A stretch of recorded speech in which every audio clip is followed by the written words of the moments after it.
Alright, here we are again. It's always such a pleasure. Last time on Adventures of Marr, Goblin Cave happened. And it kept happening. And now a bunch of goblins are dead because some adventurers have just decided to stroll in to defeat some goblins. My goblins and John, you chose the character class. Did I? I mean, I was referring to the goblins. Hmm. They were the ones who chose to be goblins. Yeah, they chose to... They woke up that morning and became goblin. Listen, when you wake up, you have two choices. Be normal or go goblin mode. And they chose goblin mode. How sad. Anyway, the cave is eerily quiet in these cavernous parts here.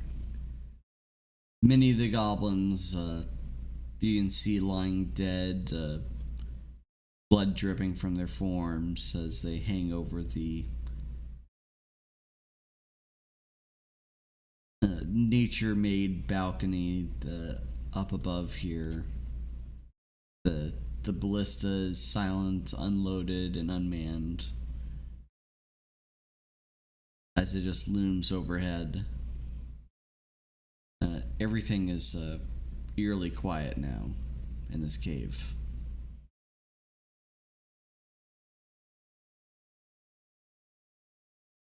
How heavy is that ballista? Just out of curiosity. It's one Maxim gun heavy. Yeah, you can't put it in your handy haversack. Look, all I'm saying Oh, is and I that, was just about to rip it apart and transport it. all I'm saying is we should definitely move that. We should definitely move the gun forward. I mean, there's even a convenient cart here to mount it on. Do you know how to operate a ballista? Do I? Knowledge engineering? Do you have weapon proficiency siege weaponry? No, unfortunately. Well, then you can't operate it now, can you? Did the goblins? One of them did, but he's dead now.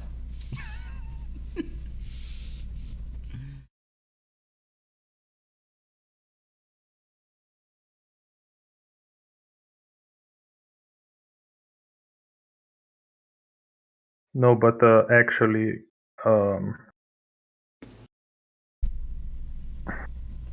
Castor asked the mages in the party if they're okay with continuing. You look a bit tired. I have exactly one spell point that I can pull out of my ass in reserve, and I can only use that on healing magic.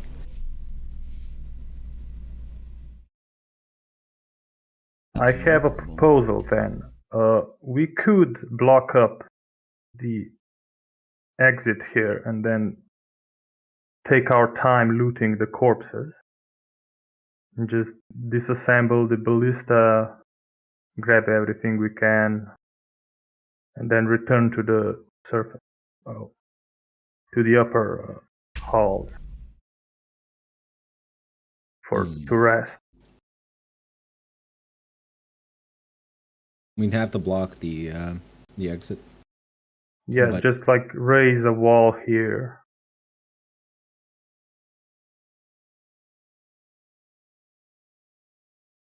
Say 20 by the cave roof is uneven, but it'd be 20 width with a 35 height at the highest. So that's what? A lot of dirt. Well, I'm thinking in terms of casting the thing, the geomancy, to just raise a wall up. That'd be I'm two not sure what casts Sid's to just geomancy raise, is. 10 Yeah. blocks. 10 foot. Does the dwarf have enough power to do that? I think I've only used like 3 spell points, so I should.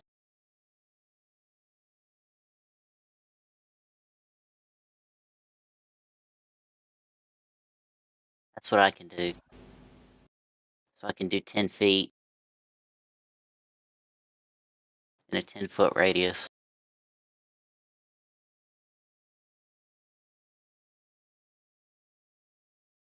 Well, I suppose that's the best option we have.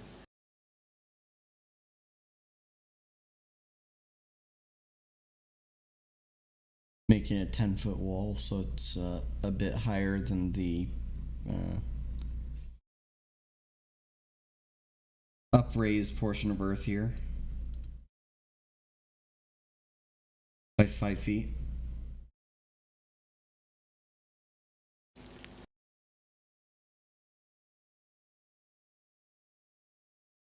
We could go back to the where the other ballista was and do it there. Be easier. More room, Yeah, but fewer then- dead bodies. Yeah, but then this room would fill up with goblins again, possibly. Yeah, because the thought was to just block off this part, and then just take our time looting everything. Because we know we can't get ambushed from behind unless they have a way to knock down the wall. Secret Unless passage. Yeah, there's Me- that convenient door there that we could just block out, and That's kind of what I was thinking. But unless they've got a hidey hole, some way around. Yeah, but I have this odd feeling that there's just someone corner camping there. Why would there be someone corner camping there? Do you think there's someone behind 'Cause we every door? Are they in the walls? Because we made a lot of noise. They are in the walls. In fact, we are currently in the walls. goblin behind every blade of grass. The rocks are speaking goblin. I don't trust this convenient door. Doors are convenient for someone. Don't know if it's convenient for you though.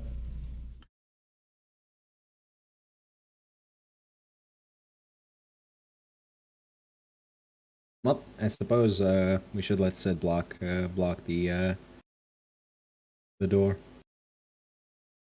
That's fine if that's what the party leader wants to do.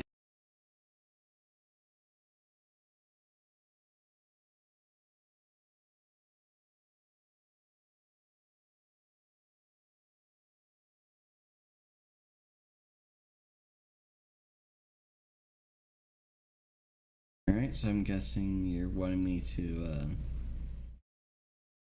draw up a 10 by 10 or a 10 radius area and just say the earth is raised there. It's not 10. Yep. That's 10. Yeah, but Sid has more than one spell point. It's only me who ran out of magic, actually. So you're gonna use all your magic to block that up, Sid? Or however I much should be able to magic make you like one pillar, like right there on the corner of a 10-foot pillar and just block it off. How high is the ceiling? need. 35.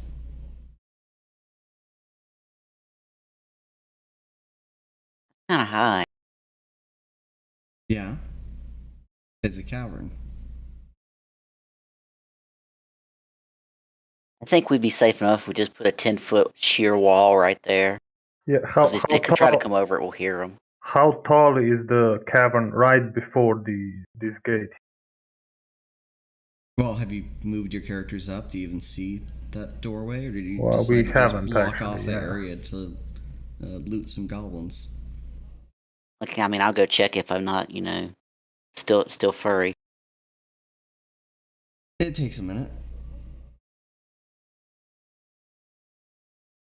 Or two. And once that 2 minutes are up, your character is no longer a dog. Can I smell anything in the interval? Dead goblins. What's it feel like being a dog? Twice.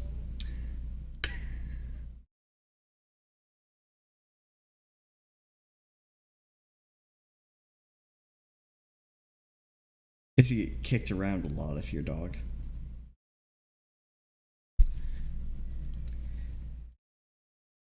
Alright, anyway, you approach further into the cavern. The passageway twists and then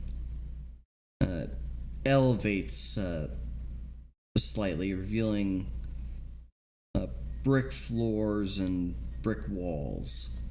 It appears that this part of the cavern broke underneath what was once a dwarven tunnel. And from here you see a large wooden gates decorated with runic symbols that apparently didn't do much to defend the dwarves from this goblin incursion. Or for all you know, it definitely did do its purpose, and dwarves are held safe behind. Are you saying there's a possibility that there are dwarves behind that door? I mean, they're in the walls, aren't they? All I'm saying is, if there's even the slightest chance there's dwarves behind that wall, we should block it off. Why would you block off dwarves? They're not elves or anything. Can I howl in Dwarvish?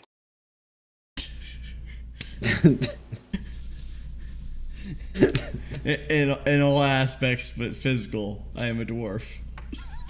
Is Sid taller as a dog than she was as a dwarf? No, she'd still be taller as a dwarf. Yeah, unfortunately, it couldn't be a dire wolf.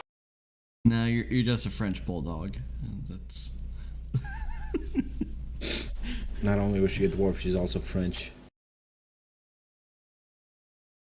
Yeah, transmutation magic's brutal like that.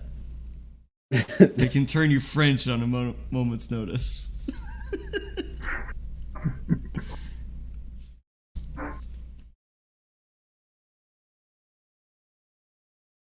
Alright, so you investigating the gate further, or you're just gonna watch it from around a corner? Like it's about to stab you or something? It is about to stab us, I can guarantee it. Is there anything I can know about it from, rolling, lore dwarf?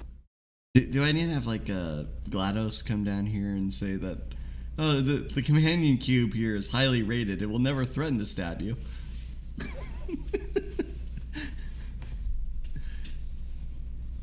Hey, Skagen, roll trap sense on that door. I have this odd feeling that it's going to stab us. You make me wish to.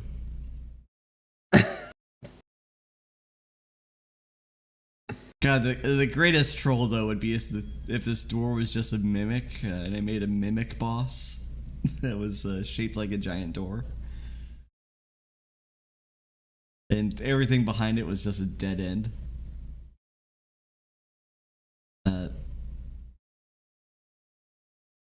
Perception doesn't reveal any non-magical trap mechanisms connected to the door.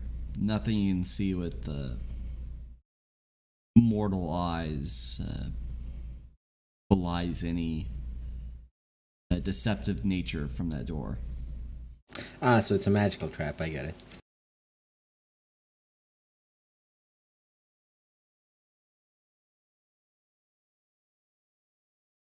And the runes there appear to be mainly not defensive in nature, but dwarven language script.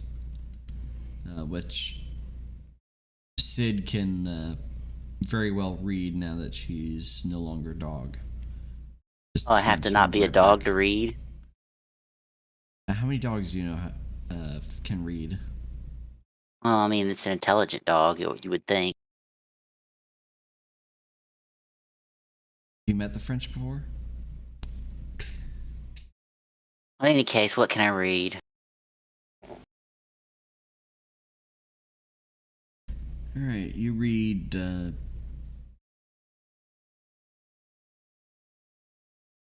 Upon the door,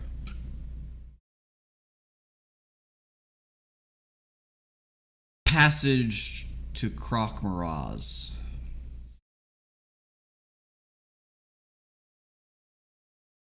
And from what dwarven knowledge you know, that's one of the holds underneath well, in the subterranean cavern systems that the dwarves call home.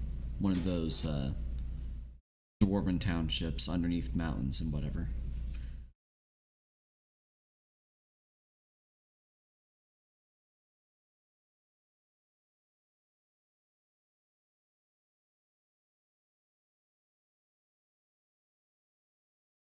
And this must be what the warden was talking about with when he was saying that the way back to the dwarf holds has been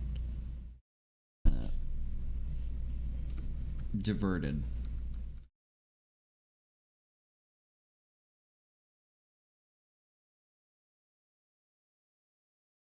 Diverted or blocked? Well, the main route was caved in, so it is. So it's been definitely diverted somehow. Blocked normally though, and you can't really investigate with lots of goblins crawling around in the dark.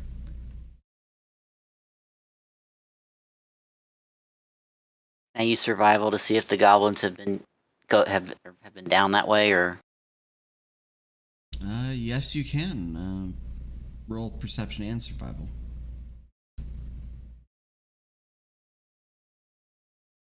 Perception to see signs of trail on a hard stone floor, and survival to tell what they were from. Okay, you can definitely see that there are tracks of some sort there, and survival.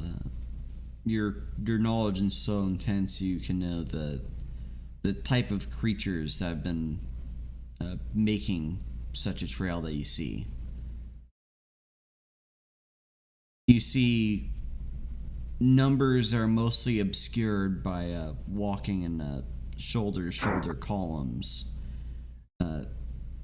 in both directions from here to that door. And between the columns, you can see a singular trail of it's something that is not a goblinoid in foot pressings. At least is not normally barefoot or cloth clad in foot as a goblin might be. Here you see the impressions in the dust and the dirt. Some kind of nobleman's footwear.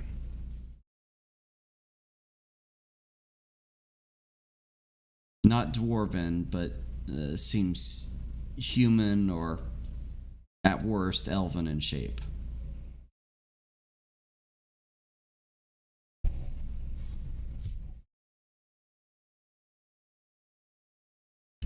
One of the well, that's tall not folk. good.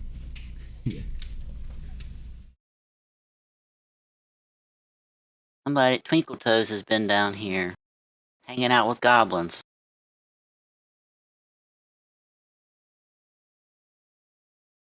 Goblins?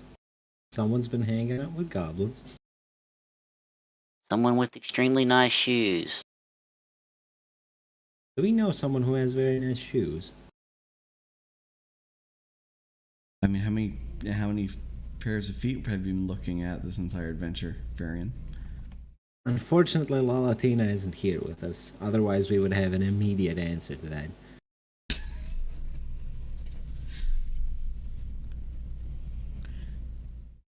I don't know if Lalatina would have that knowledge. Lalatina would know all the feet. Well, I mean, it's a pretty quick, list you can run down. Either it's the cultists have somehow made friends with the goblins, and one of them has really nice footwear, or they're hanging out with Dark Elf, or something like that. Ooh. And troubling. Especially considering I'm at 0 spell points. I thought you've had 1 spell point left. I have my healing reserve, which I have to spend actual health to use. Sounds like you should have held back. It really does, but just life. We should probably rest.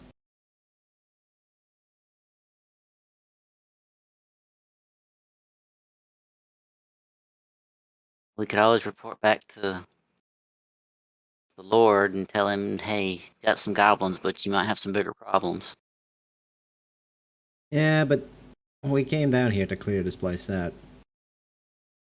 Well, I mean, this is obvious. This is basically a roadway. This is going to somewhere deeper in the caverns. It's not like a small complex thing.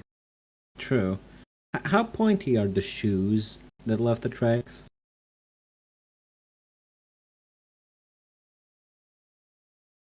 Well, how pointy are they? Are they somewhere? Are they Mexican pointy boots, or are they, Dutch clogs? They're rounded toe, but they're not clown shoes. These pointy shoes usually means necromancer. I thought that was all wizards. Yeah, it was only the ones with superiority complexes. Yes, all wizards. I suppose. I suppose you're correct. So, I guess it's not a wizard then. Could be a sorcerer of some sort. Is it a male or a female footprint? I don't think Sid takes a look at the shoes enough to tell them by the footprint alone. I can only tell you how big it is. It's either a human female or an elfin male, or manlet. Having multiple races tells me exactly nothing about these shoe prints. Well, what she's certain about is the foot isn't wide enough or short enough to be one of the shorter races. It's one of it's too big to be, a goblin. Too small to be a dwarf. It's not a giant. He'd hit his head on the ceiling, probably. Yeah. I don't know. The ceiling is pretty high here. Well, in certain places, but in this part of the hallway, it's like 10 foot tall. Because this was a hallway made for dwarves. By dwarves, for dwarves. Wait, these tracks, did they go back through the entire cave system that we explored? Or do they just come to the door and stop? Do I need to roll again to do the Aragorn thing? Roll around on the ground? They're 4 dwarves, more dwarves. Okay. Yeah, I was thinking about that too as I said that. The trail for that print seems to lead straight from where you just came from to that doorway, and they pass through it. Does not appear that this one has been wandering around the camp with the the goblin. Simply coming and Well- going occasionally. Well, it's up to the party leader. Do we stop and rest, or do you think we can handle it?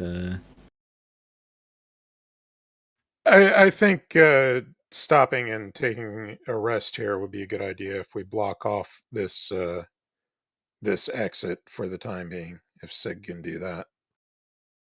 Well, I suppose it's up to Sid then. It'd be up to the elf.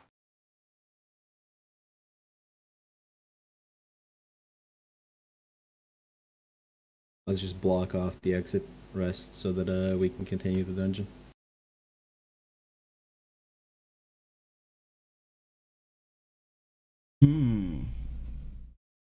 That is a curious thing to do, but okay. Alright, so you endeavor to... Where's my mouse? There it is. To cast a spell to make a stone... a pillar out of the stones here that just blocks up this entire way.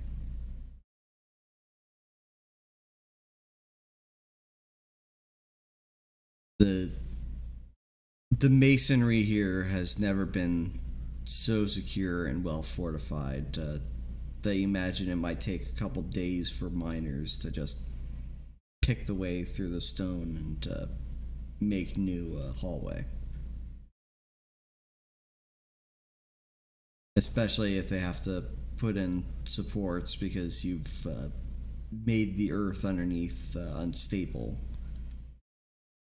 to the point that it's probably not likely to use this as a hallway anymore. Not without using specific magic to reformulate it back again.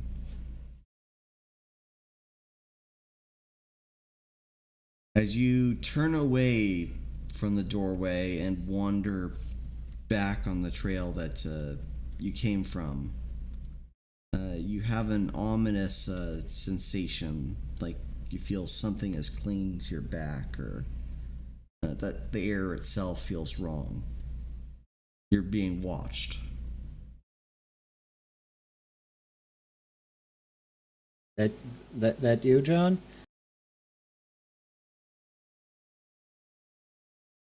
No immediate answer. Oh, that's not good. That's definitely not good.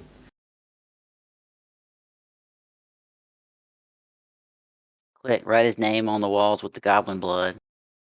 I don't know how to write his name.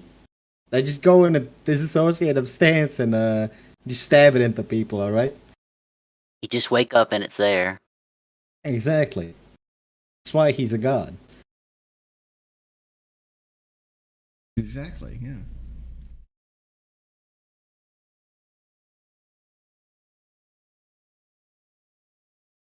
Alright, you stand your ground. Hold on a minute. Skagen puts her hand on the hilt of her sword, ready to draw it. Well, this might turn into combat, so I want to try something before it does. I drop just regular darkness on myself. Do I still feel like I'm being watched? You don't feel any less like you're being watched. Okay, that's definitely not good. I dispel the darkness and prepare to fight. Whatever it is, it's got dark vision.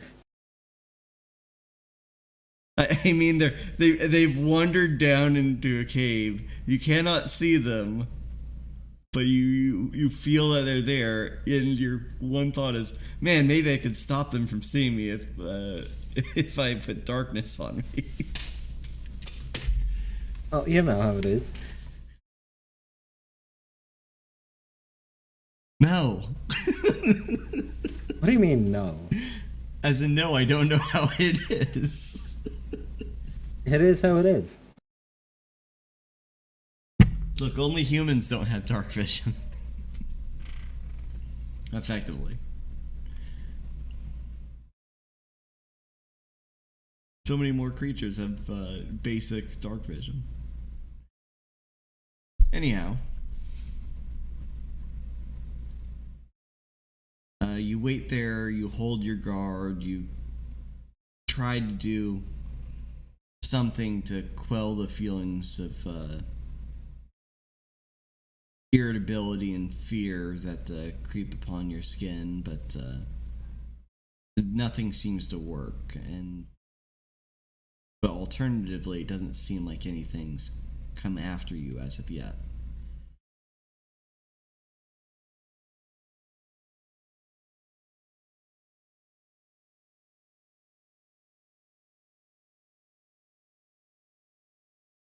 And soon, deeper up going into the cave, you can hear a drip of water from a stalagmite or something.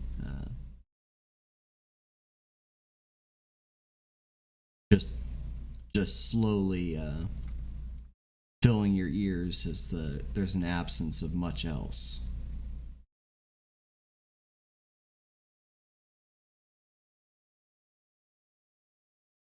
Anyway, let's loot these corpses, shall we?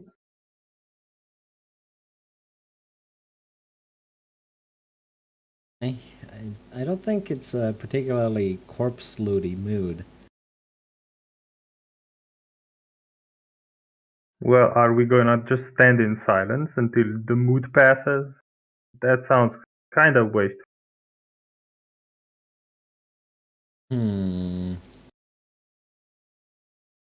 Well, I suppose you're correct.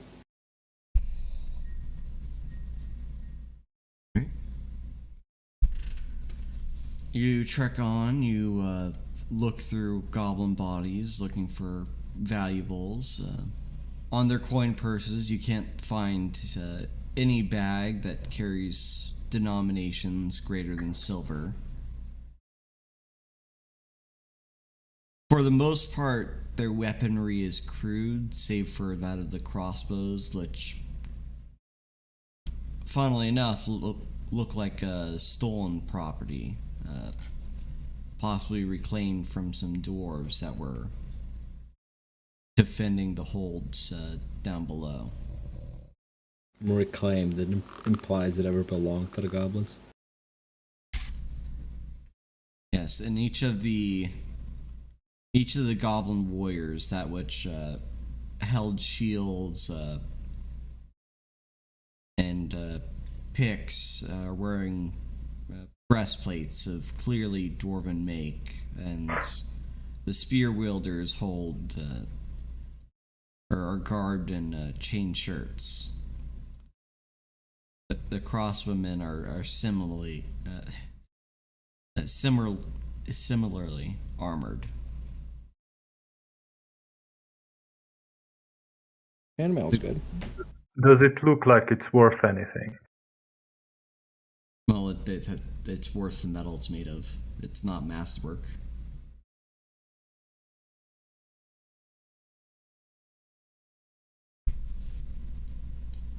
Should we just pull it off them and load it onto the cart and wheel it away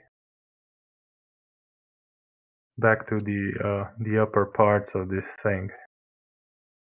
I mean, Yeah, that sounds like a good idea since there's that cart there. Also, I would like to at least disable the ballista if I can take it apart. Well, you can at least cut the string, and that would do much in disabling it.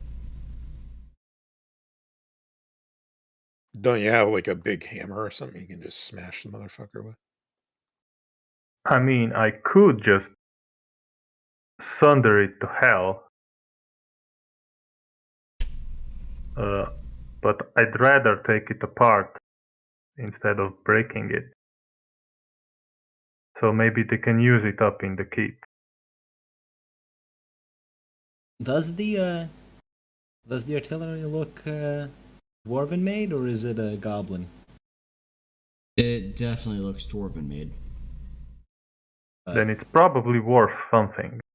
Yeah, disassembling it would probably be a better gesture than just like tearing it apart. I mean, they're just going to come back down here and get it when we report that we cleared the goblins out. That's who they took it from, ostensibly.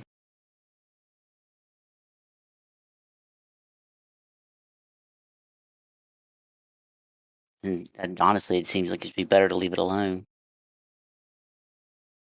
I'm curious, what the hell is the cart doing down here? I wonder. Maybe they were trying to fortify this position against whatever's in there making you feel creepy in the dark.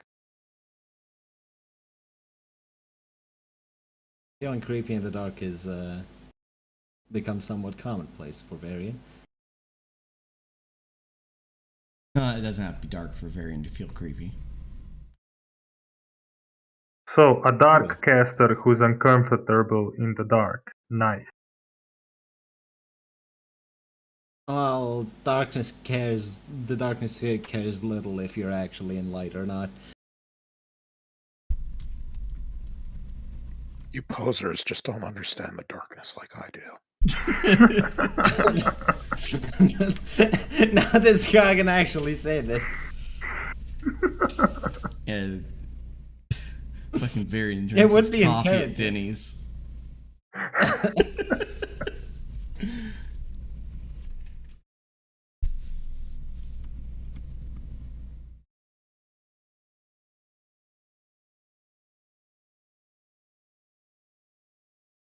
Anyhow, are you just gonna pile up the loot and the ballista?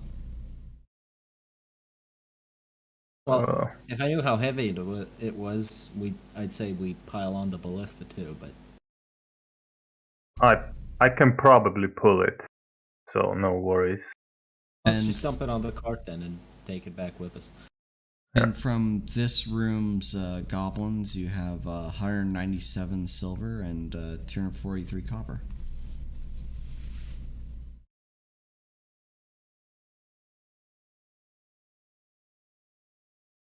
Write it down in the party loot, Duck, I guess. Yeah, hang on a minute. I'm adding stuff.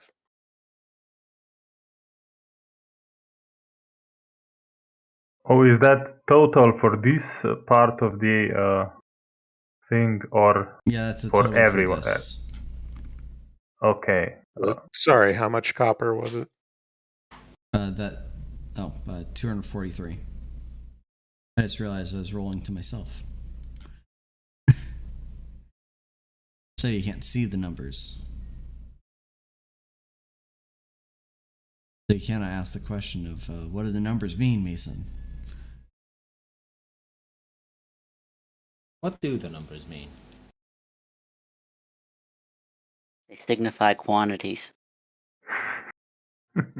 And how many chain shirts and crossbows and such are we?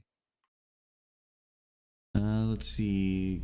Counting the heads, 4, 5, 6, 7, 8 chain shirts,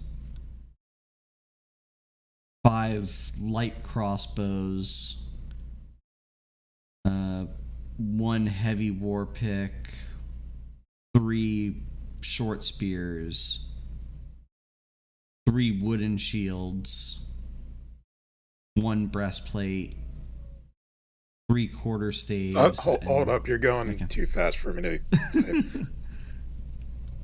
type. What I lost after the heavy war pick. Heavy, 4 wooden shields would be after war pick, and 3 quarterstaffs.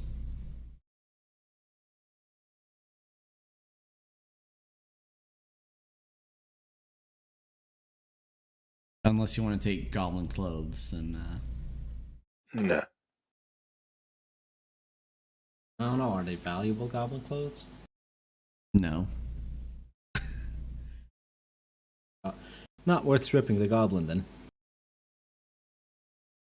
But you gotta check his hidden pockets.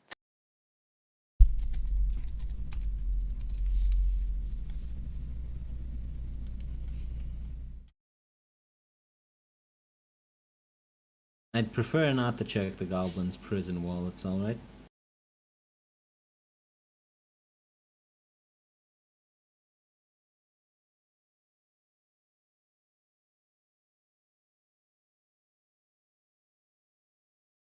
wouldn't do it either.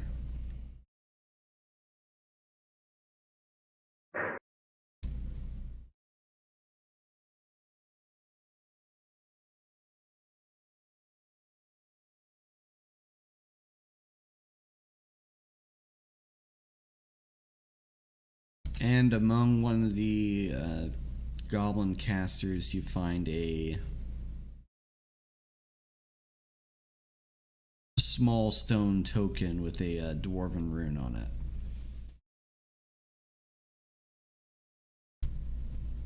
What does this say, Miss Dwarf?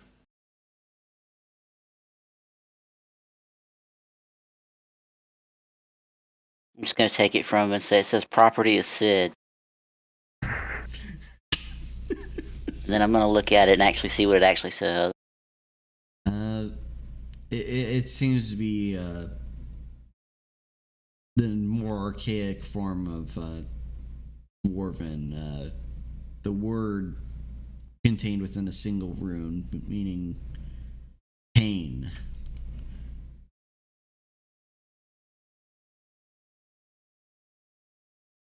It's probably something stolen from a runesmith of some kind.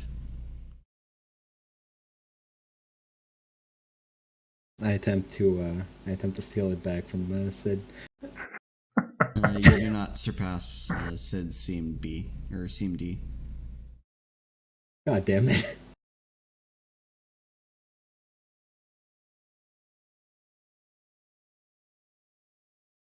Apparently, it's also a euphemism for pain in this particular dialect. Property of Sid, also a synonym for pain. Exactly. Who would want to be your property? It is a painful experience, after all. Exactly.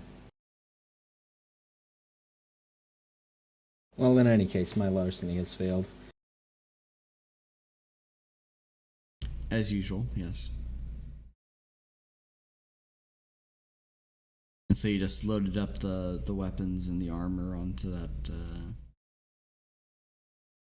that cart. Yep, free cart. How much does that weigh then? You're making me do the calculations on the top of my head here.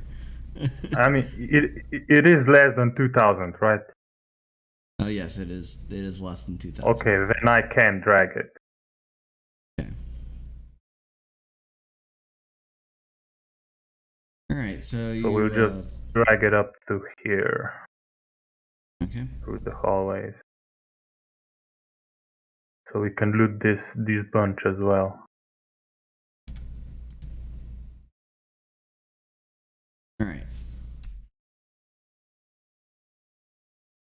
Dragging along at the four of your comrades, you notice that this place, since you left it, the fire that had gone out around the living quarters for these goblins has gone out.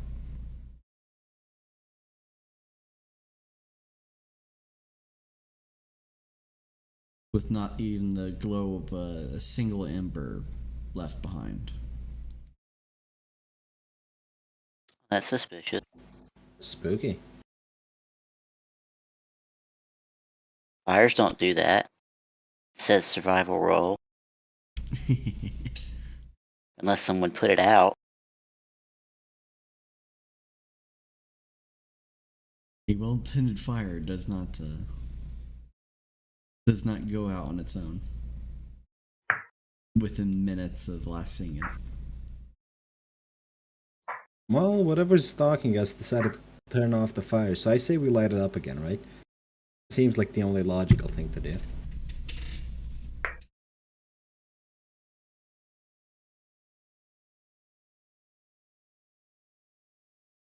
Whispers in the dark, riddles in the dark. Oh yeah, I like this idea. The caster goes up there and casts a spark while we stay here and load the wagon with more stuff. You guys are busy looting while the wizard's like, oh, let's restart this fire, and then Eldritch Abomination comes and just eats the caster with one spell point left. Well, let's Yes. piss off the malevolent entity, why don't we?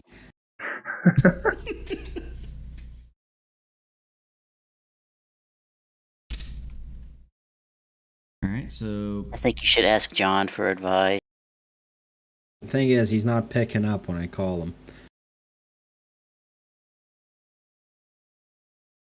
all right, let's see how many coins you get from these guys.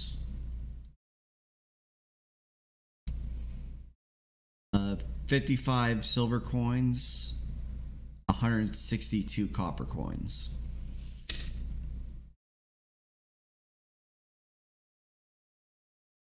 Three more short spears, 2 heavy picks, 5 wooden shields. You're gonna have I'm to going- either put it into the. I'll write it out if.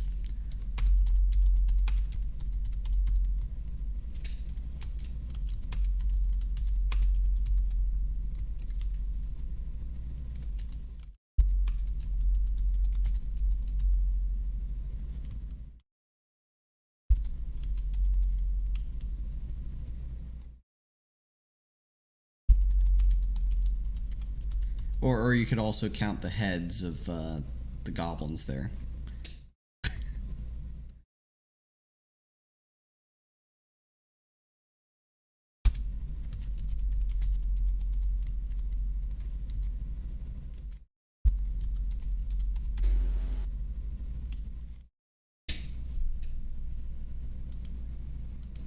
There you go. Now, can we load the second ballista on?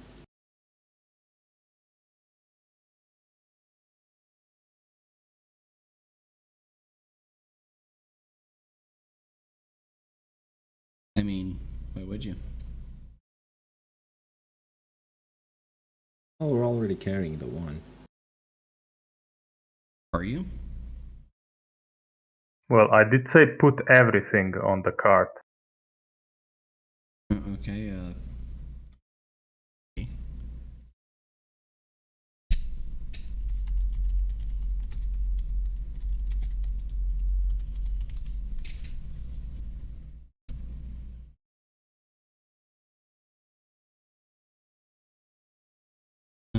ballista lights.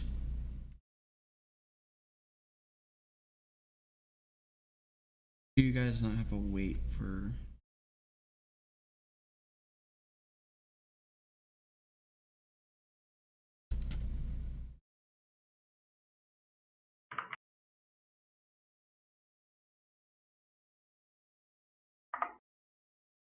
No, I'd say it'd be fair to say that this ballista would be 300 pounds. Yeah. And it takes up most of the capacity of that cart already to put one ballista on it. Not even mentioning all the weapons that you're trying to shove in there as well as armor.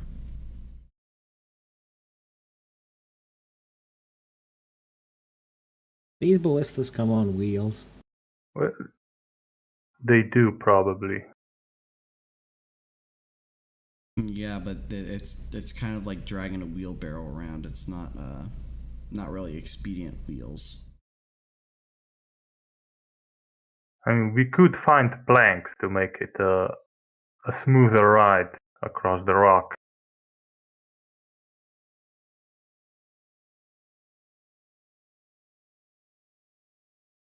Building infrastructure so you can take ballistas out. Indeed.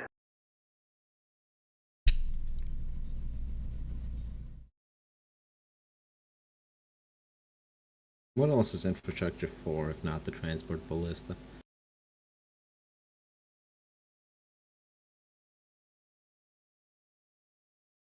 Alright, while you're in the middle of looting, you hear a howling sound coming from down the hallway. It doesn't Say that sound you? like a.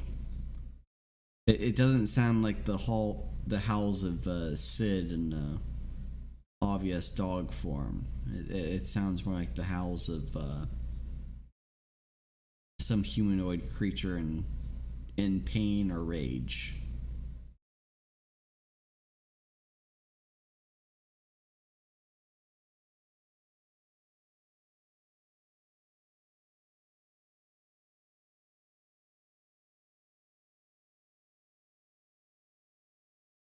Hello? Well, things appear to be in pain in that direction. Should we help them? We should at least investigate it, I guess.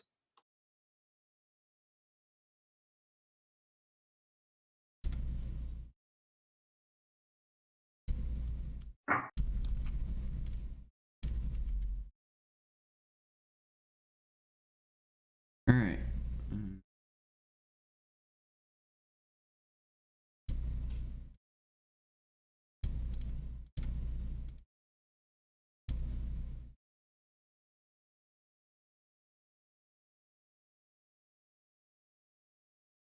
Alright. The echoing of the sound stops once you approach the room with the seemingly bottomless pit.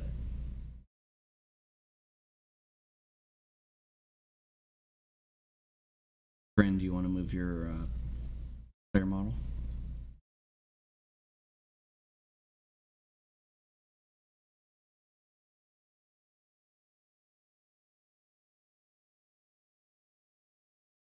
And looking down a glance passing by the area, because some of you might assume that the noise was carried further down the hallway near towards the high keep. But a glance down the hole sees that something is moving down here.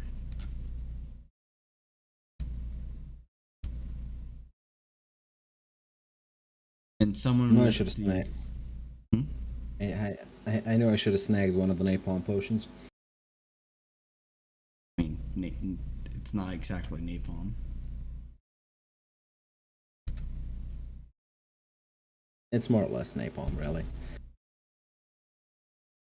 It's too weak to be napalm.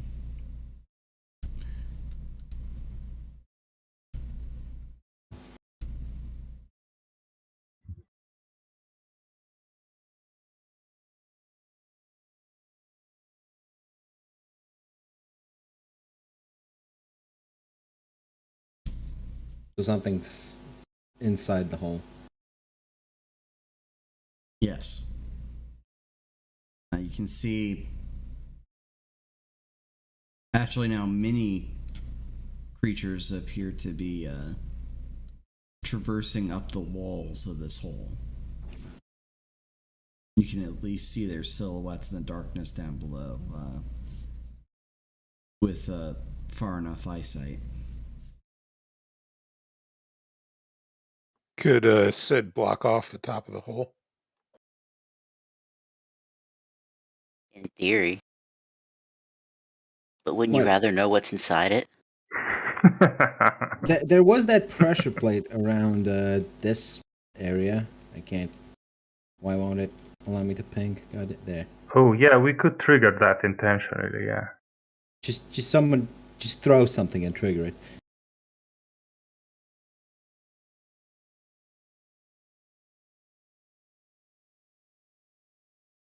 It'd have to be something heavy, like a person, to possibly push it down all the way. What about one of the chain shirts that we took off the goblins? About one of the goblins. Possibly so. Yeah. How heavy is a goblin? These goblins, 100 pounds at minimum.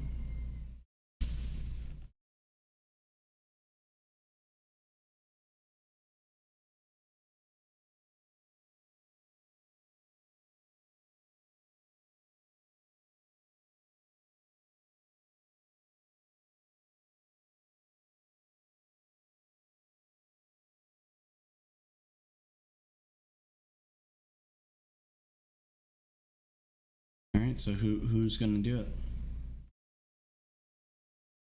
I'm not the throwy character. Caster is the one with the strength. to do it. I have the strength to do it. Yeah, sure. Let's throw a goblin across a gap. And knock out that pressure plate that Duck disabled. Oh yeah, did you disable it or did we just avoid it? I think we just we- avoided it. I don't remember disabling it. I think we just left it alone. I remember you rolling disable device, or maybe it was for this one. It was the wood up there. Okay. Just making sure. Alright, so I need a range attack roll from Caster. Oh, this wouldn't apply, would it? Crushing It doesn't. thrower, It probably not, since it's not a weapon. because it's not a weapon. Yeah. Fuck. Well, I mean, Hold on a in an minute. improvised weapon kind of way it is, but it's really shit as one. So doesn't range matter, it's attack just roll at a -4 The -4. Why? because it's an improvised weapon. Oh fuck. Have you seen a shirt of chains being thrown before? That's not really something that's aerodynamic or built for being tossed. Rolled pretty well anyway. Yeah. All right, so yeah, a 20 definitely hits a spot on the ground, and you get most of the chain shirt to weigh down on the pressure plate. It takes a moment, but you see the shirt and the plate itself slink down a couple inches, and you hear grinding up above as the ceiling that's been held by strong dwarven craftsmanship and gears of ancient stone get to work and resume their duty of letting this thing down slowly to gravity. You see in the darkness, it was before then that goblin heads appear in the dark that appear to be climbing on the inner walls here. And in a couple rounds,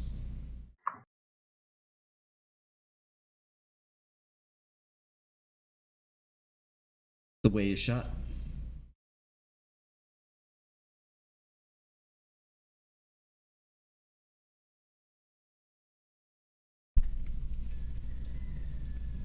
A massive stone slab now blocks your way back to the high keep through there. And you do not see a lever. That they scare the goblins. Yeah. At least you don't have goblin problems. Now we're just stuck down here with the dark thing.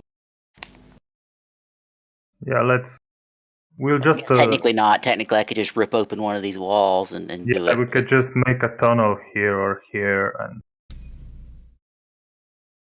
let's just collect up the loot and then rest in here, so you can do the tunneling.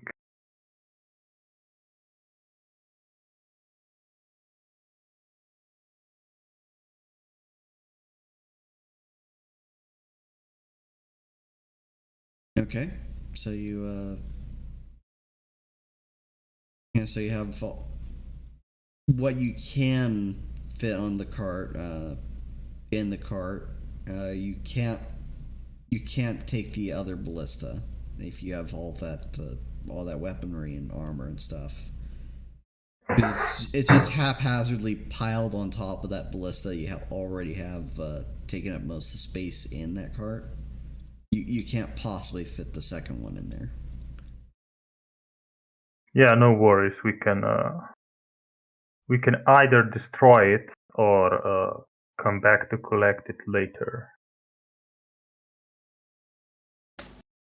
We'll come back for it later, or we'll leave it Yeah. for the dwarves. Leave it here for now.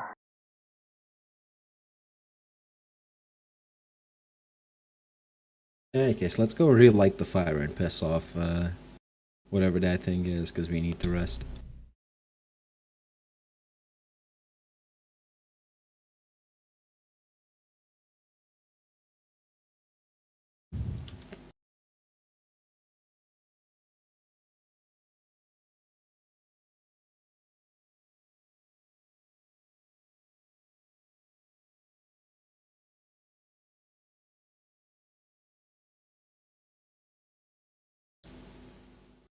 One moment.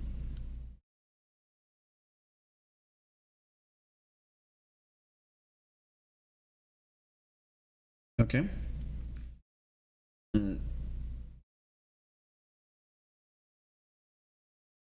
Go ahead and move your character tokens to where you want to set up your rest point.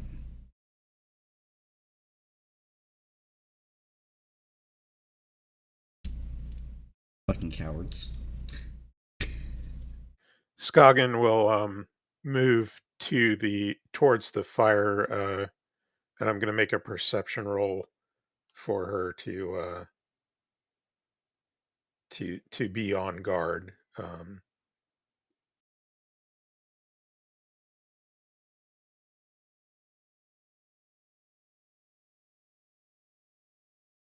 Okay. Her danger sense gives her a +2 bonus to avoid being surprised by a foe. I don't know if that applies or not. It adds to your perception. Okay. They make the roll, and we'll add that.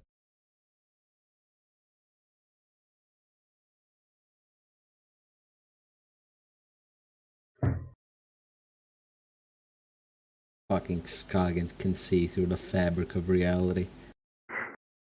Not exactly, but pretty close.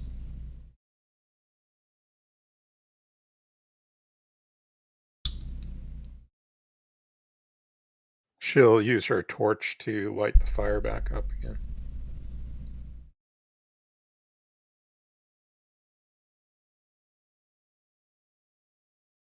I thought as much. Okay.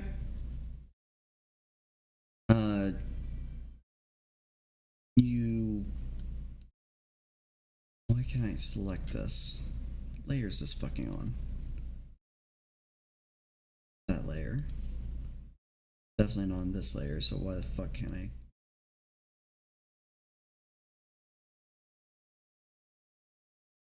Okay, there we go.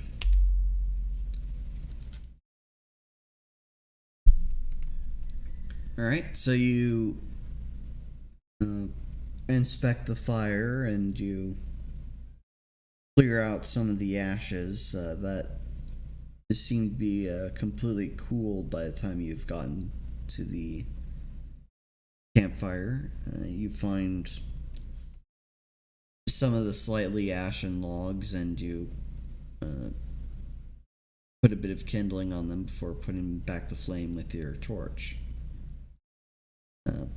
The fire takes a minute of tending until it is fully ablaze again,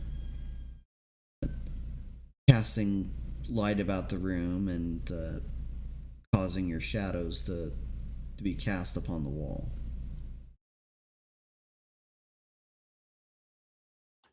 Does Skagen see any shadows that appear from the fire that don't correspond to one of the players, or that doesn't seem to have a source? Hmm.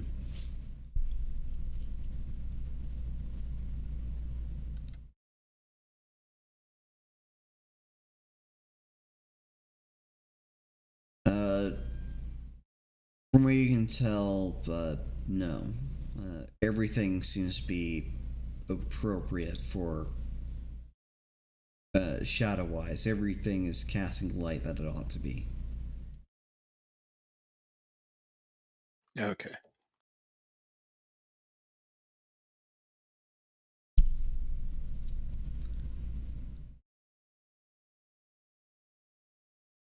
The barrels, the sleeping rolls, the weapons that have been left behind by some goblins, their supplies, and yourselves all cast appropriate shadows.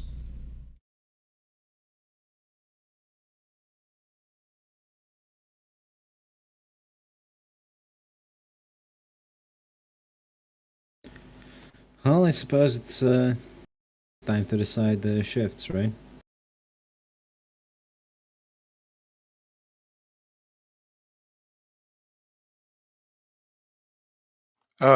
Skagen will take watch since she hasn't really expended any.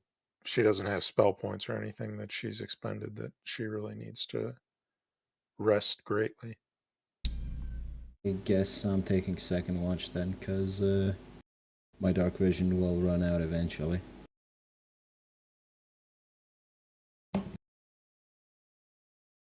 Alright. I would like to take final watch because I can do the maintenance before we start up again the next day. You only need 2 watch shifts. Oh, two. I mean, isn't it better that we have fewer? The math doesn't work out real well. What? 2 per character. That's 8 hours. Yay. Yeah, each shift is, well, it's I mean that's if what you, we've been yes, doing you'd so do it that far. way, but no, you'd have to have it. It'd be a 10-hour minimum because because each person would have to have 8 hours, and each person would be taking a 2-hour shift. Oh. Okay then. I mean, the 2 people taking the watch, it makes it a 12-hour, but it's 4 hours per shift.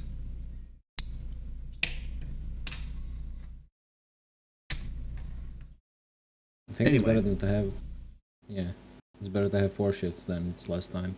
Yeah. Anyhow, on Skagen's first shift, let's just move your characters to appropriate places. Are you using the goblins' sleep gear? Their bedrolls and no. whatnot? So you have your own We have pack our own. that you're going to use? Okay. Yeah. Fucking goblins slept in those. You're probably pissed in them. And not any more than Joe Biden would.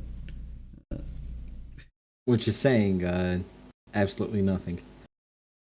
Okay, not any more defecation than Amber Heard's bed.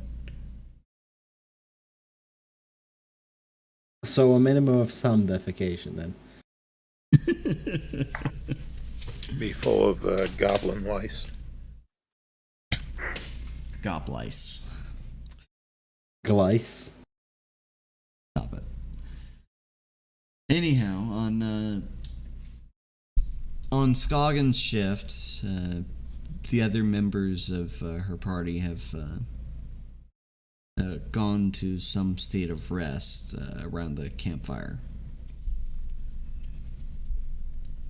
It is about an hour into when Skagen is getting a little fatigued herself, just staring at a fire and listening to the echoed noises coming from within the cave underground. And then with her sharp eye, she seems to notice something move out of the corner of her field of view.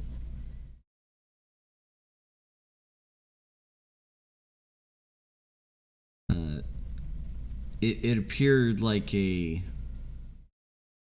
dagger of some sort that was left behind by a goblin near its sleeping area had moved over by a foot.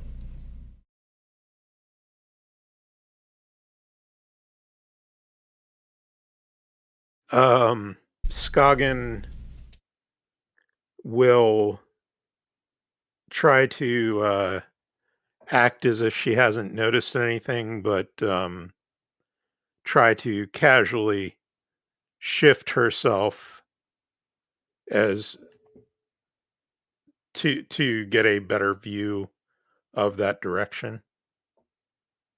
Okay.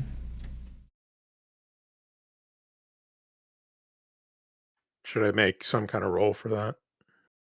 A bluff check. Okay. Yeah. So you successfully can give off the impression that you're not looking when you clearly are, or that you're not alert when you clearly are.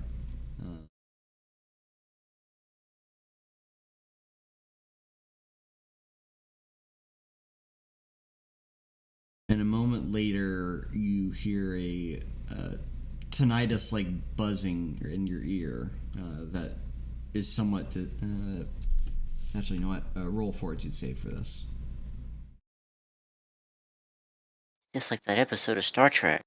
Yes, it is somewhat disorientating to hear this.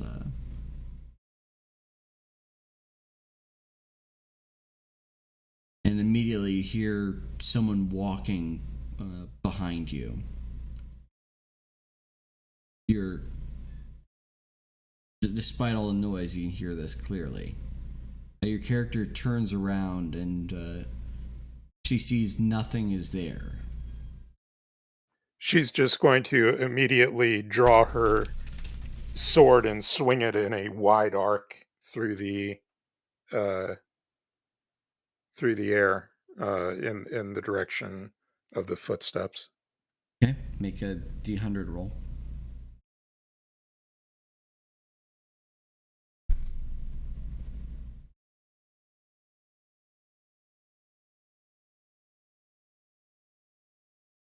Okay, make a attack roll now with your weapon.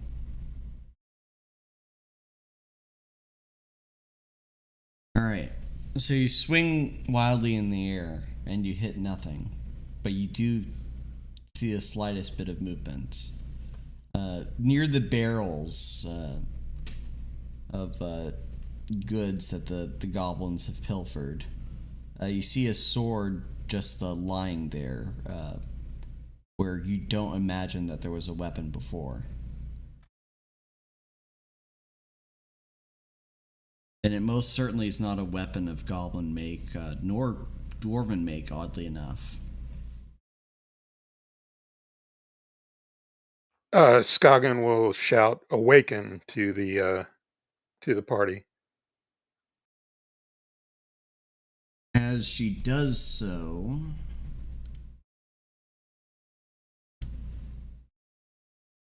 Skagen gets, let's see.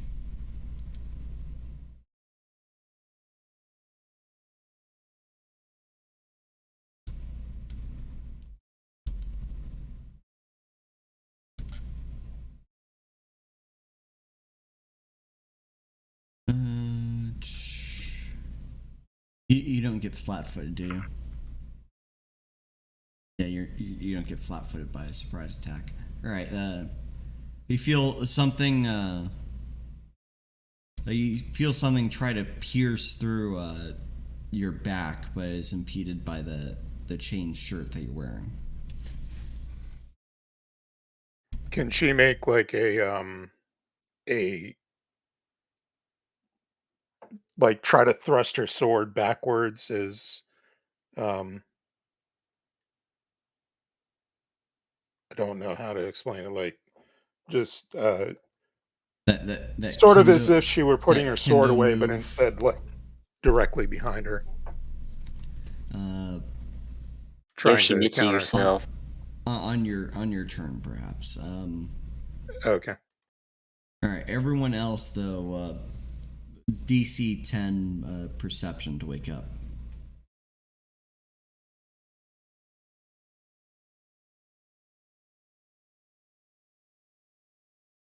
Don't even need to roll that. No. But sure. Yeah. Well, some people have less than that in perception. I was kind of hoping to sleep through it after all I've been through, but no. But not these characters, yeah. I am So, woke.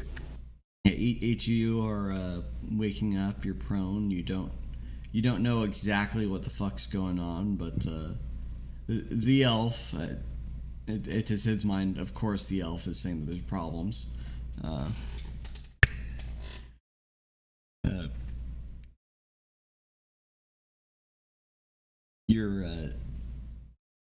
You're just now getting up, and Caster,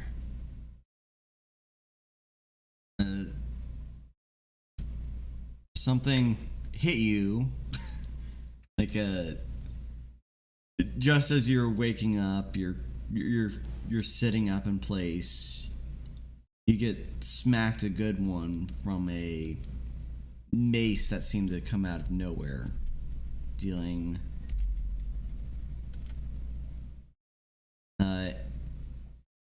8 damage and causing a contusion on your shoulder. So you're bleeding for 2 damage. I think you mean laceration. Would a mace lacerate though? I mean, it Yeah. could, but if it's bleeding, you would think it would be a laceration. If it was wounding, I could see it being a contusion. A mace is basically a blunt plus a slashing weapon. Because usually it has like a massive head and then spikes on the... Well, you have internal bleeding. Congratulations. Well, a spiked mace has spikes on it. The mace really just depends on the style of mace. Yeah. And for... Does Caster have any friendly wake-up calls? You know what? Yes, he does.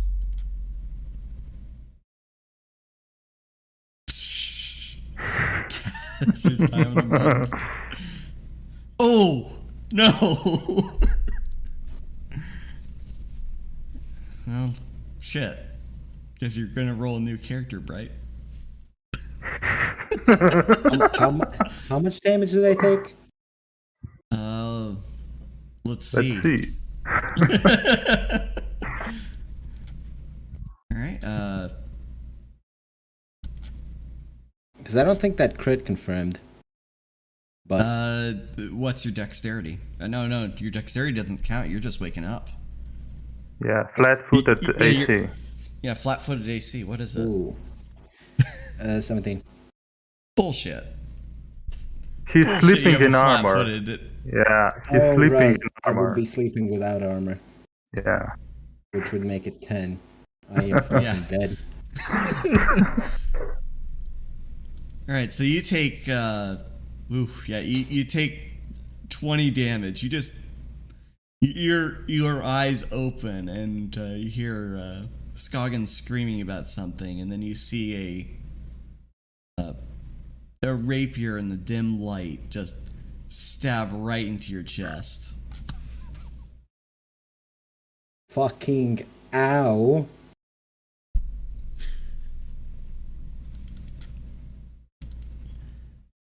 Now, does this count as like how long has it been since we decided to take the rest? You're an hour into Scoggin's shift. So we should still have the rejuvenation thing. When did you last cast it? The thing lasts for like 8 hours, and I cast it at the beginning of the dungeon. we should still Did you have cast it. it We at the didn't beginning take of the it out. dungeon, or when you first went down into the basement? We cast it during the first goblin fight. Okay, so when you first went down into the basement. Yes, it should still be active because we didn't spend 8 hours down here. You're level 6. The duration can't possibly be 8 hours. He's got an Uh, implement. I've got For an implement +2. Okay. plus. I've got an implement plus overcharge. It would be 9 hours because I'm level 6. It used to be 8. Okay. And you're also... Let me just double check this. Yes, I believe the word for this is impaled. A fucking owl.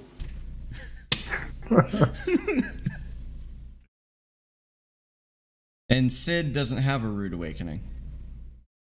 Does being impaled by a non-controlled object still impose the concentration debuff thing? Yes.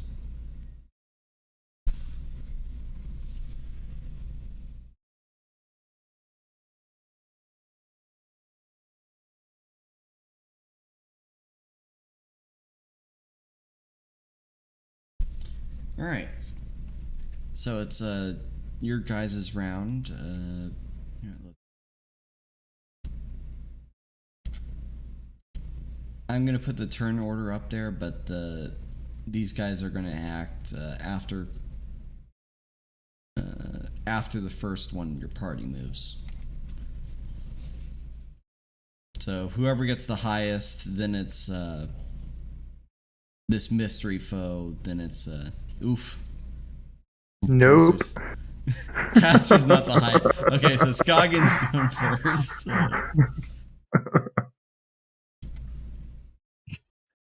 All right. So as I said, feeling the attempt to stab her in the back, Scoggin will do a quick maneuver and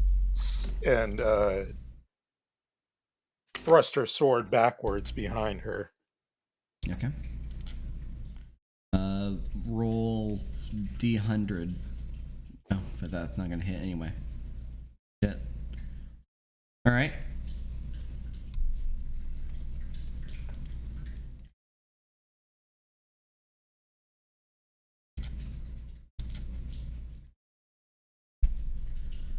Okay, so you make this a stylish stab from underneath your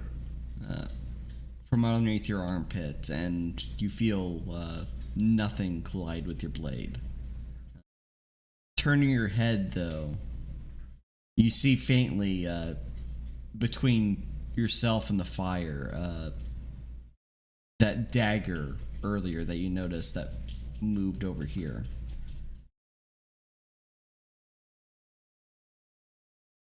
Whatever it is, you appear to be being attacked by weapons of some kind.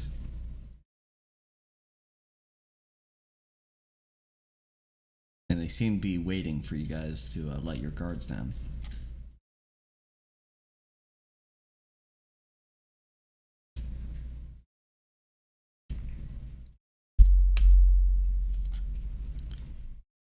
Alright. And on their turn, Caster still hasn't acted, which is unfortunate for him.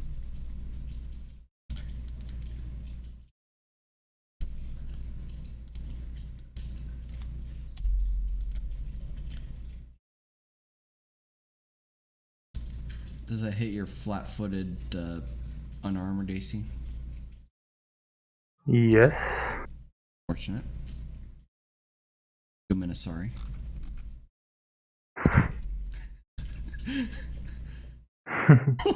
God Ooh. damn. For that. Well, I'm at health now. For the first time since making Caster, you're below max health.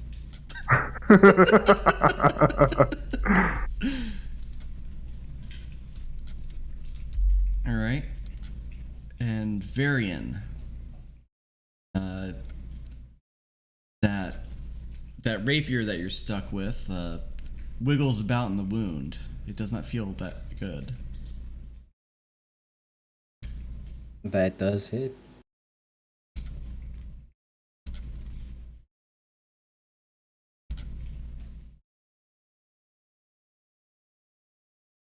Ow. Yep.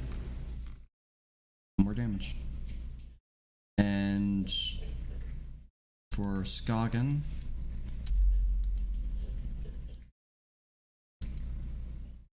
the sword before you lifts up and strikes at her, but she's quick on her feet and evades it before it even has the chance to collide with her chain shirt.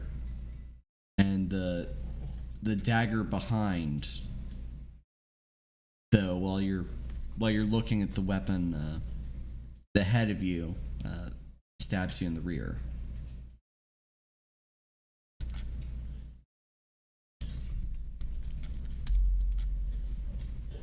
Luckily, it's a dagger and doesn't do much damage compared to the other weapons that people are fighting.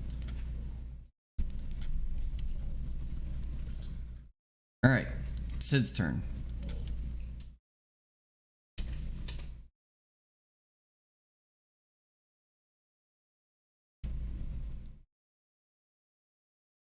Can't see magic. We've got magical weapons around us that are poking, and we can't see anything, right? That would be a good summary of this, yes.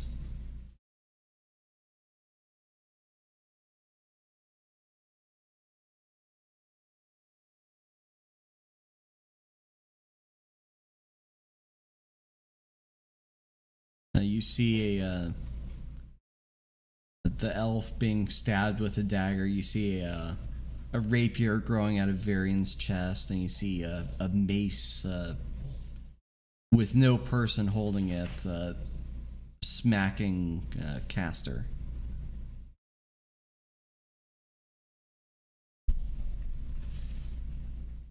It is a bit difficult to tell, though, the what other foe that Skagen is fighting. I'll be able to tell at a glance if it's real. It feels pretty fucking real. Is Sid just deciding to roll over and go back to sleep? No, I wonder because I can't. If it's real, I can shatter it, but that might not. If it's illusory, then it wouldn't work, and that might not even be a good idea to shatter it anyway, because then I'd have a bunch of shards of stuff. From what you... Well, we haven't been having to make wisdom rolls, so they aren't illusory. Yeah, they're no will save, but Sid doesn't know that.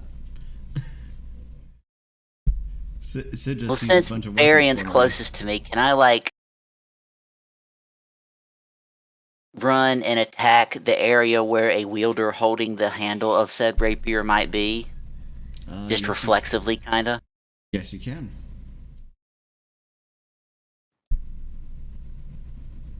I'm going to do that. I'm guessing there'll be some kind of concealment, but... Yep, do 100. Roll above 50. Okay. And roll your attack. Fucking bludgeon them, please. I'm thinking at least one of those hit. Yeah, your first attack hit. You swing your pick and you collide with something in the air. You hear a man's grunt as he apparently smacked someone in the side with your pick. Does he get moved? Nope. Yeah, the shield missed. That's a shame. That's a shame. Just going to shout out something to the effect of invisible foes. Does Skagen have a witty retort about this? Nothing comes to mind. No. No. Okay. All right, Varian, you're impaled. You're prone. You mean he didn't pull the rapier out when I hit him? No. I believe I'm impaled to the floor behind me. Underneath you, but yes. So, am I actually pinned to the floor, or is he just impaling me the standard impale way? I doubt he's strong enough to drive you to the floor with a rapier and hold you down. Well, I was already on the floor. Yeah, but I mean, you're just on the floor with the rapier in you. I'm pretty sure the stone would have stopped it.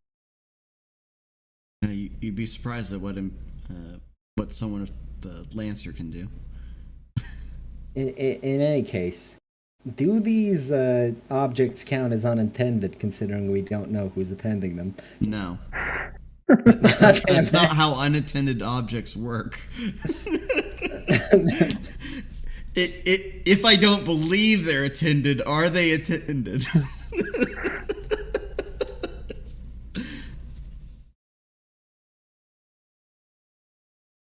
But no, that's not how it works. Okay. Can I target the invisible things for command? If you feel like you know the basic location of something and the creature type, yeah. Well, they're using weapons, so they have to be humanoid. Hmm. It's not. How many invisible humanoids do you know? Plenty, actually. Okay. All right. Is anyone here at critical health? Caster's beneath half. Not quite yet, actually. What is that in numbers? Oh, you're not below half? No. Perfect. I edge of night the entire fucking room. Wow, you're very. I'm not smart. I'm not dealing with invisible shit. All right. Everyone roll reflex.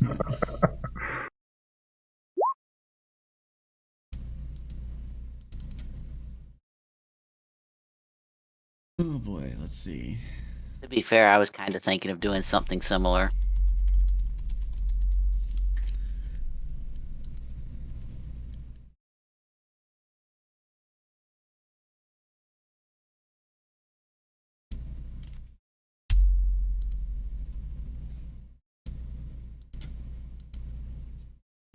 Jesus Christ.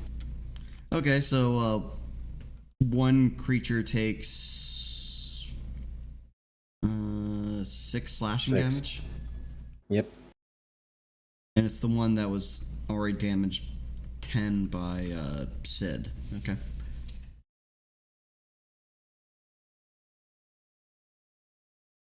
Makes sense because, it's impaling you, but yeah.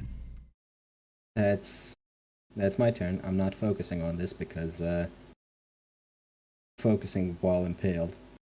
And you also took 6 damage from yourself. Yep. I know I did. But the sooner this thing impaling me dies, the sooner I can fix my damage. Alright, Caster, it's your turn.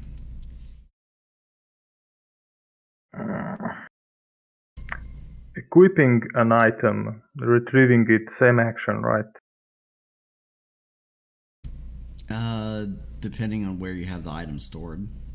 I mean, it's in a bag, it's a different. All of the equipment that I have would be pretty close by. I'd like to just grab my shield. Okay. So I'm not totally fucked. Alright. Equip that.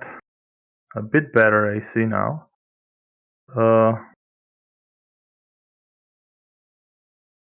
And total defense is a standard action, right? Full round. Oh, it's a full round. Yes. Shit. But retrieving your shield might be a move action. reaction, depending. It's a move. It's a move action. Oh, it's a move.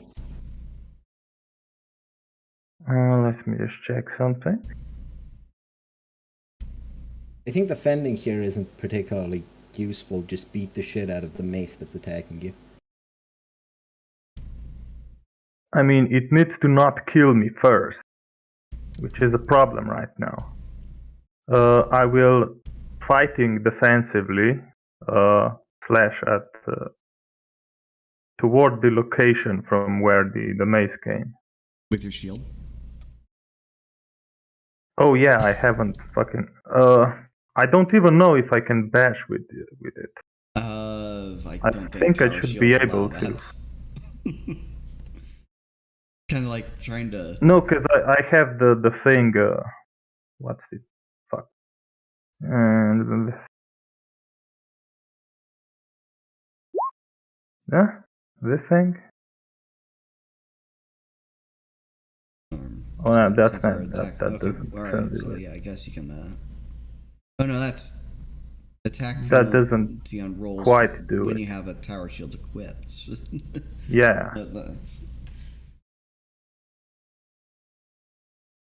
Just double check about tower shield and bash. Yeah, I don't think I can do that actually. Wait, is it this one?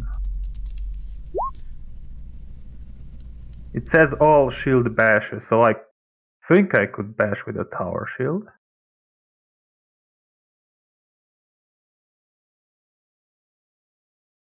The rules say you can't. Okay, then I use my other action to Grab a sword. also pick up the sword. Yeah. Skagen? All right. What is it? 5 that we heal from varying spell? Yes. Yes, it's 5. Not nearly enough considering all of these guys do +5 damage. All right. So there's a dagger and a sword attacking Skagen. Yep. Each of them on one side of Skagen, but thankfully she can't be flanked because she's a rogue. I guess she'll strike at the area where a person holding the sword would be. All right.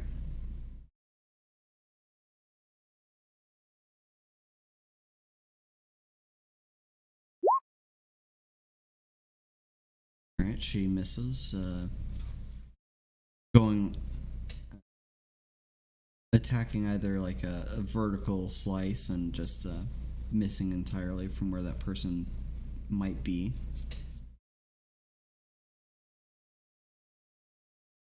It's the turn of the foe again. Even being hit so by an angry dwarf does not cause the man to relinquish his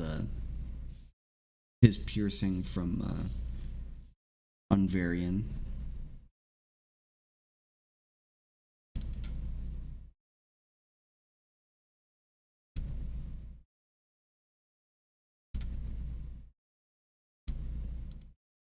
Well, it was nice knowing you, gents.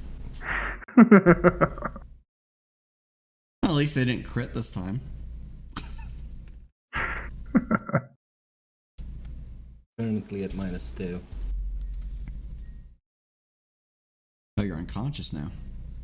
Oh, you heal 5 hit points around. What are they gonna do? Pull the weapon out and cause you to start bleeding massively? Well, I believe bleeding is cured by any healing, so Yeah. Please go ahead.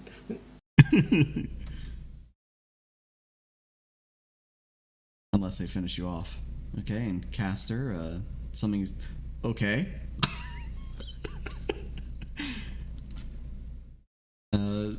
Does 18 hit your shielded AC? 18 just hit. Okay.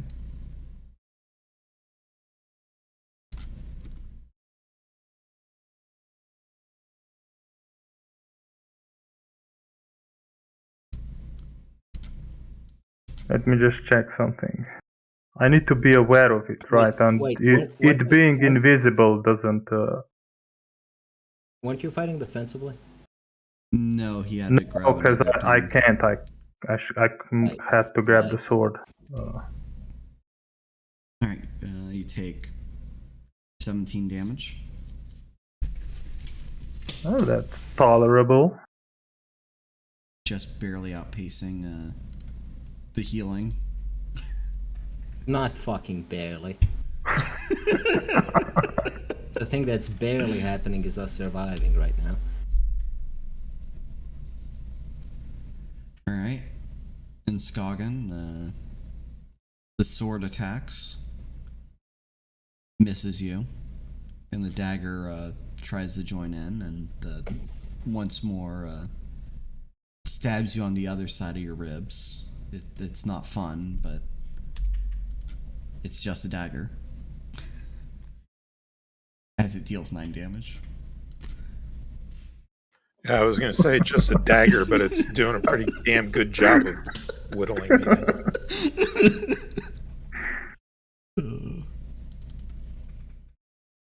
Alright, Sid's turn.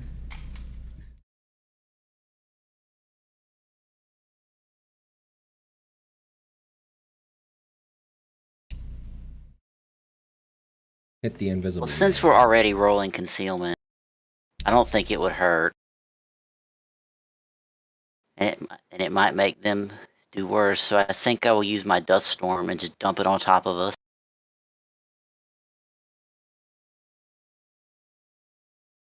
Unless anyone has an objection. Would that make our concealment rolls harder, or would it just make theirs harder since we're already rolling basically max concealment on them? Concealment doesn't stack unless it says otherwise. So you'd be rolling. So it would only benefit us. Yes. That's what I was trying to make sure. That's Yeah. what I thought. Yeah, I'll spend the spell point and use that. Alright, and I'll say that there's enough dust for you to kick up around here and. Well, I carry some sand in my pocket anyways for this purpose. No, I mean, I actually do have. Kept a couple in my inventory so I can turn them into stone or make, The Sid is fucking Dale. Pocket sand. Well, I have the granulate earth in the former, so I can turn it. I can turn a rock into sand or sand into a rock. If I need to. That was in other words, Erazem's idea. Yeah, basically. Pocket sand. Sha. Is that 15? That's a 15-foot radius.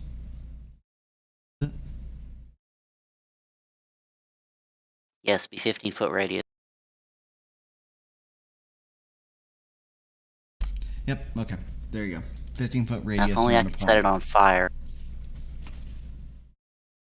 So you throw out your pocket sand, and it joins with the dust of the dust resting upon the stone. It all kicks up in this big cloud that makes most people choke and their eyes water. Giggity. Hopefully that includes the people trying to stab us. Hopefully. If I had made the Zatoichi character that I had been thinking about as an alternative to You could have run around naked with a spear and just whacked them. No.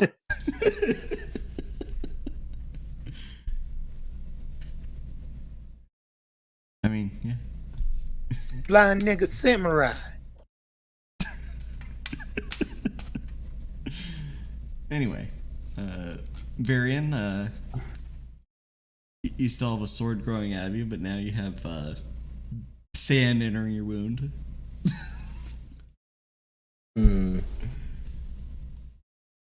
True. But I am awake once again. Though barely. You're barely awake, yes. 3 hit points awake, yes. It's been a while since I had to, but I think Invigorate comes in handy here. Okay. Give me just 6 temporary HP so I don't pass out next round. Okay, make a caster level check. Where is it? How do I roll this? I think it's DC 15 plus the last damage you took. Last damage I took being what, 9?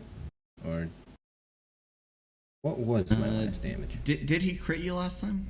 No, that was Erazem that got crit. Yeah.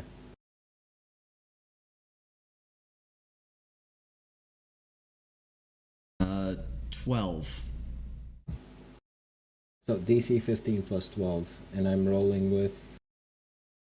So DC 27. You're rolling with your level plus your casting modifier. Slash roll.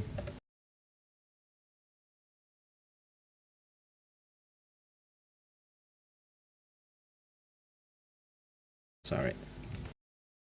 So it's plus 11, I think. Yep. No dice. No dice. You try to cast a spell and it fizzles. God damn it.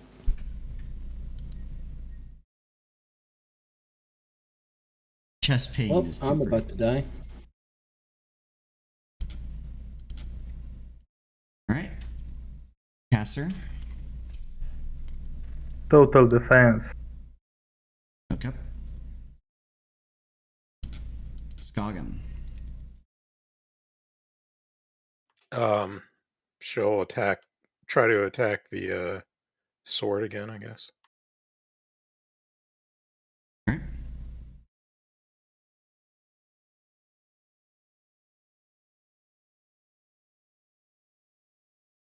Alright. Pass concealment. This time the sword parries you. It moves to intercede your attack. And as an interruption from the normal combat, party pick heads or tails. One being heads, two being tails.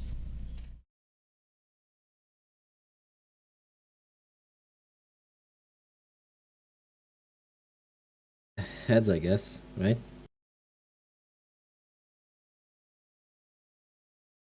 Yeah, I guess.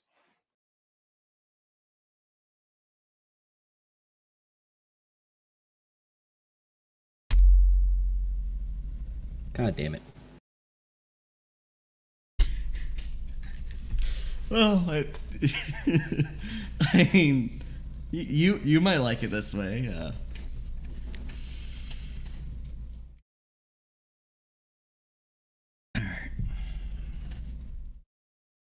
All right. Suddenly, Varian, you hear a familiar cackle in your ears. Hey, Jack, you sound like you're in quite a bit of trouble. How about good old John here? Help a brother out. You know what? At this fucking point, whatever kills these shadow things, I'll take. Just give me control of the wheel for a bit. I'll return this ride all nice like. Have at it. Okay, roll a will save real quick. I can't even choose to let him. It's not a matter of whether you let him, it's a matter of whether you're able to get back, come back when he's done.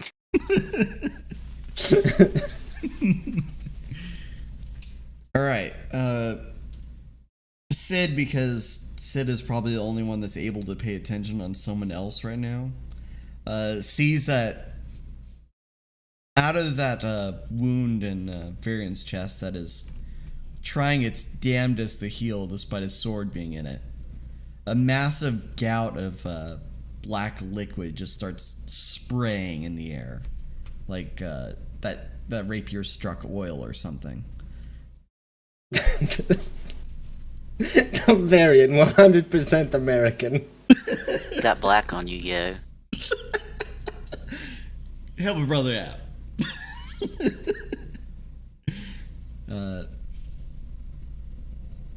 Varian's body appears to spasm as the floor around him just pools in this black substance that he's now leaking copious amounts of. There's some sounds of confusion from the creature that the Sid had wounded once, and he speaks some words in a language that is beyond Sid's comprehension. So it's not Dwarven or Undercommon Correct. or whatever the other language I know is.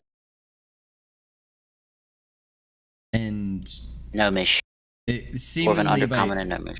seemingly by force, the rapier is thrust out of Varian's body, and Varian himself rises to his feet in an unnatural manner, like his feet rise up, then his knees, then his hips, and then each vertebrae of his spine, and until it's like his head lifts up straight, and then he hunches over. The area is filled with unnatural darkness that quenches the fire around here. This is not very good for you guys because Varian's no longer in the initiative order.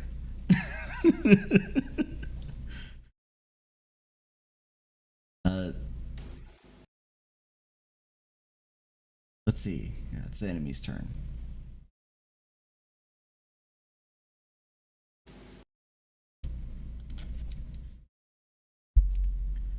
All right. The sword has seized its attacks on Scoggin, seemingly stunned by the situation that's going on at the opposite side of the room. But from behind, Scoggin's other attacker doesn't seize its movements. Jesus Christ. Deals 8 damage to Scoggin. They don't have to do the concealment shit because right. of the sand. Thank you for reminding me. Didn't fucking matter. Jesus Christ. Alright, and the mace next to Caster, he doesn't even feel an impact against his shield, as whoever was attacking him seemingly backed off. Oh, it's not even a miss. Not even a miss, no. And Varian, his strange abomination of a body, the creature fighting him reacts negatively, of course, but misses him despite him he has what's your dexterity at on Varian? 3. He Okay. would miss. This is actually a Alright, miss. would miss. Okay, good. Alright, it misses Varian despite him mostly standing still. It seemed like his body jerked back for a moment, and once more in a natural manner, like he's being held up by a puppet, a marionette strings.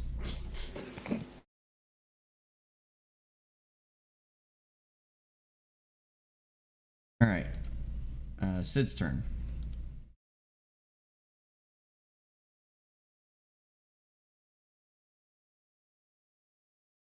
Guess I'm gonna go after Rapier Man some more. Okay. Whiffed it. Yeah, you move to walk around Varian and try to attack where the Rapier Man is, but you seem to miss his body.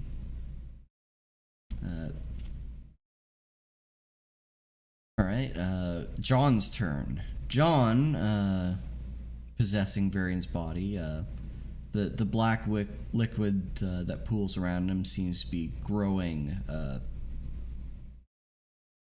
up on his skin and festering around the wound that was made in his chest, despite it being something that would normally be healing by his own magic.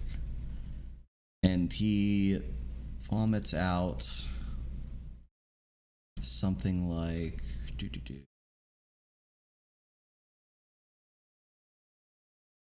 I wonder, do I still have the acids from this? Didn't have anything special from that.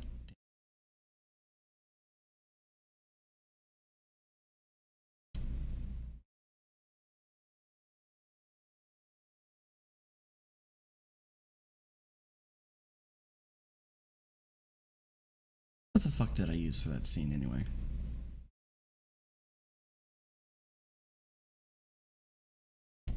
Oh yeah, I used ninjas, of course. Alright, he vomits out a hunched over humanoid figure that looks just like himself after unhinging his jaw.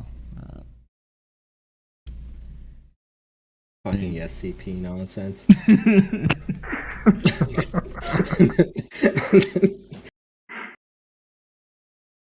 Go forth, consume them. Alright, Caster, it's your turn.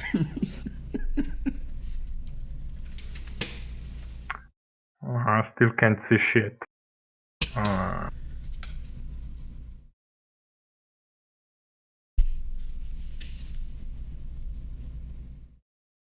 Does Yeah, Mirage I'm have his gonna. 3 separate concealment rolls?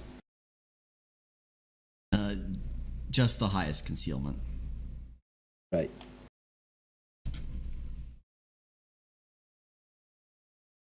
You're just gonna use total defense again. Alright. Caster's Can't defending his see own shit. life. Skagen. Your character's turn.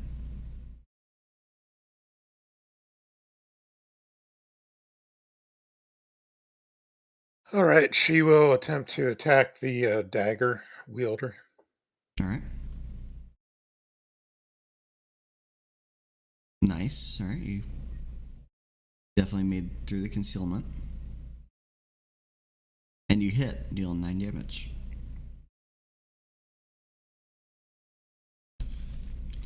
Alright, the creatures from the shadows are flummoxed greatly by everything that's transpiring. Everyone is awake, and someone that ought to be dead is now spawning more of himself. It appears like they're backing away and moving to some place where you cannot find. The swordsman completely is vanished from your ability to see him properly, and the dagger fully withdraws somewhere into a corner of the cave. The rapier one only sticks around for a moment before doing much of the same, but deciding not to attack Varian anymore.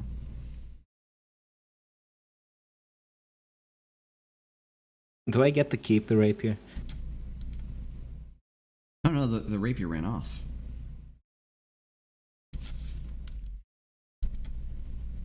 Wouldn't that mean he had to pull it out from inside of me?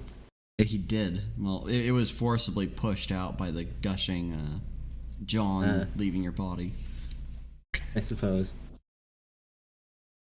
See, I figured the gushing was just around the rapier. Alright, and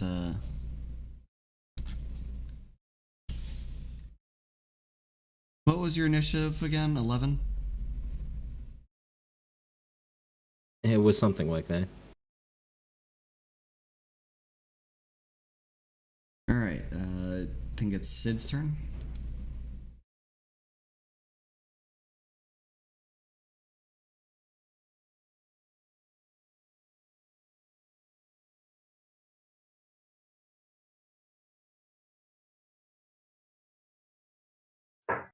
Do you want to try chasing after things in the dark, or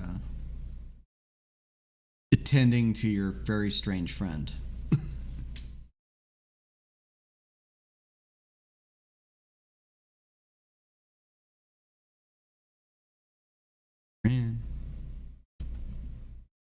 Sorry about that.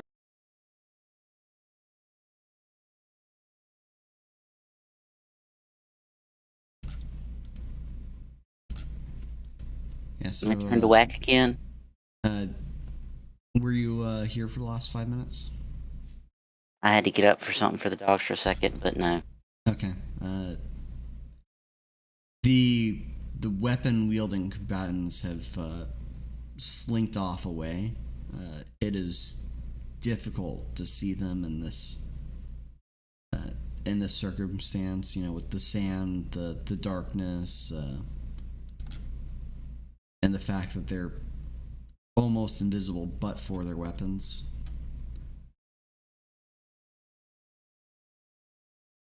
I don't suppose some of the dust landed on them and made them somewhat more visible.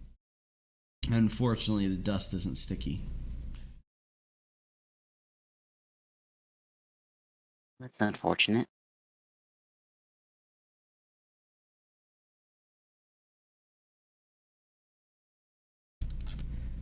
All right.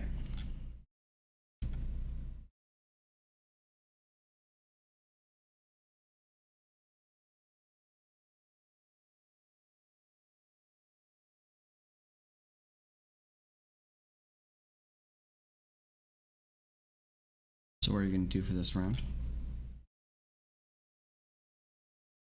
Probably just gonna flail around wherever the rapier hand was. Try to hit it again. What was there last time?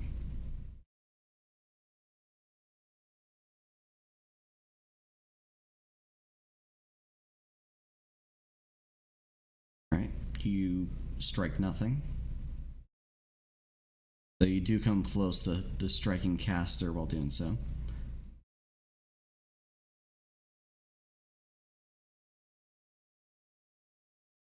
Alright, Varian, I want... Wait, I just realized something. What did you realize? I have blind fight. Okay, so roll again. Okay, you still strike air. Because it's not there anymore. Varian, roll will save. At a minus 10. So I can just roll a d20. Oh shit, your will was that high. Yep. Okay. You hear a cackling come from Varian's lips. To everyone, well, I think... What was Caster present then? For that dream? Trying to remember.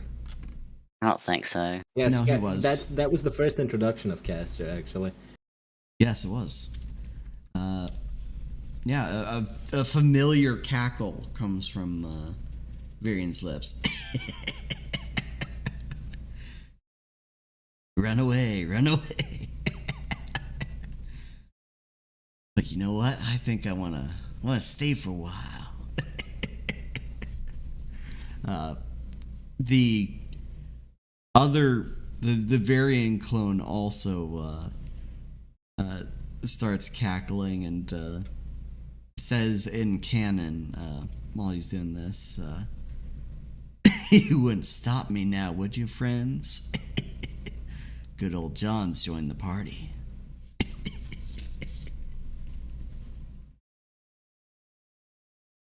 Hey, have at it as long as you hunt down the fucking shadow beasts. They couldn't have gone far. You're not in control. You don't get to say that. I'm sure I'm in there somewhere. I'm just cheering him on, you know. As a good follower, You're just cheering him on at negative 2 health. Well, I'm actually at 3 health. Oh, you're actually at 3 health. Okay. I'm not at negative health. Yet.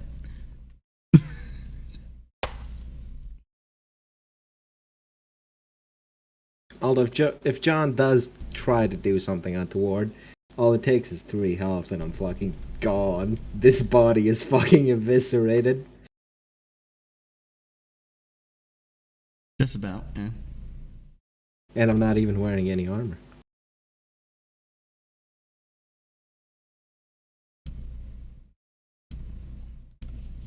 Allude. Anyway. Any reaction from the alive and conscious party members?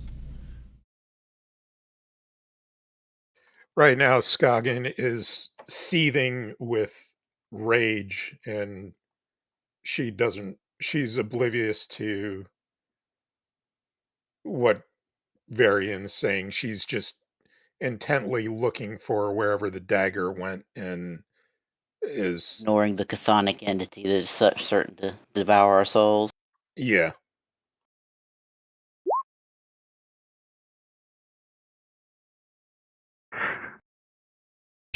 Convince you, Skagen.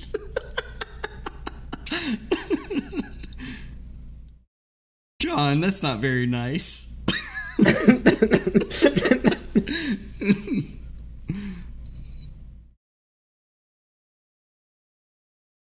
Alright,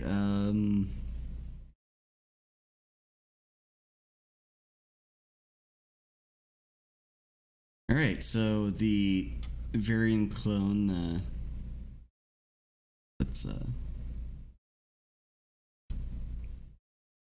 roll C and B on, just see. Oh, yeah, it's a failure, So said you being a dwarf of short stature, you guys duck your head as you feel arms trying to close in around you, and you see that the variant clone was trying to embrace you for some reason. He says, No homo. you know, What do you mean, homo? You're a woman. Yeah, but you're not Dwarven, so Yeah. it's gay. Yeah. No Homo sapiens.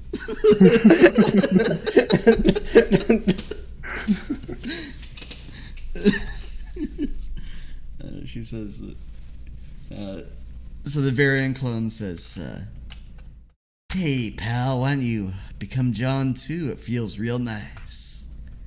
Very powerful. Let's go ahead and Caster's turn.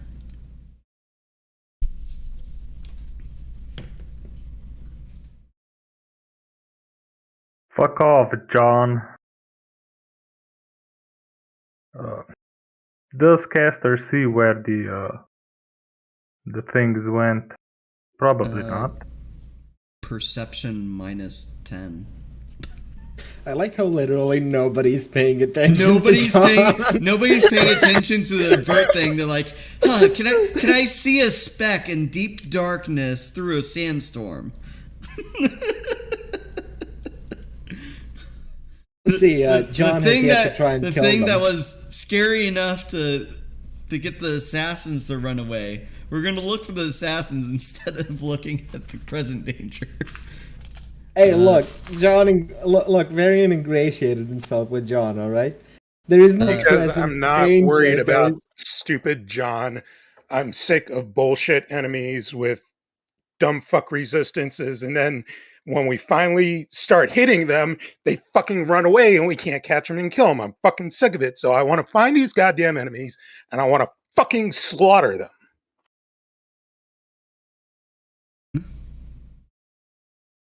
Look. We didn't gain a new danger. We just gained a very powerful friend. All right. Quick thinking. Would it be possible that the goblins have like supplies of food or something, like maybe a sack of flour or something? Food's right there. Yeah, I mean, I'm looking for flour specifically, since apparently my dust is the magical Teflon kind. Well, it's not sticking like glow dust would, or no, whatever glow dust is. There's a specific spell that does what you want. Fairy fire, I think, is one of them, but it's not found within your spell specifically.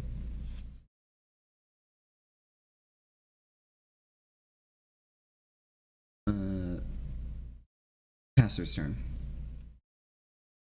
and you do not see where the creature is that was fighting you moments ago.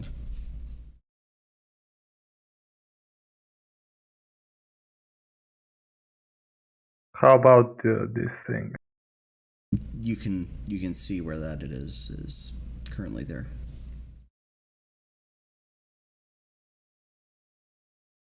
And it's Well, like it looks dangerous. It's a second blacker variant. It looks kind of dangerous. Look, it's black Varian without a jaw. Varian does not look dangerous. There are many things Varian looks like, but it's not dangerous. Yeah, but have you painted variant black? I think that looks pretty dangerous. I mean, nobody has a bike here, so we should be okay.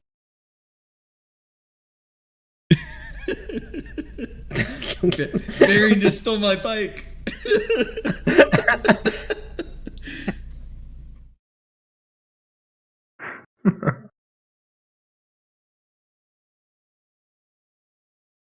But if we can tell the difference, then yeah, I'm probably going to start looking real hard at this not variant instead of doing the Spider-Man thing.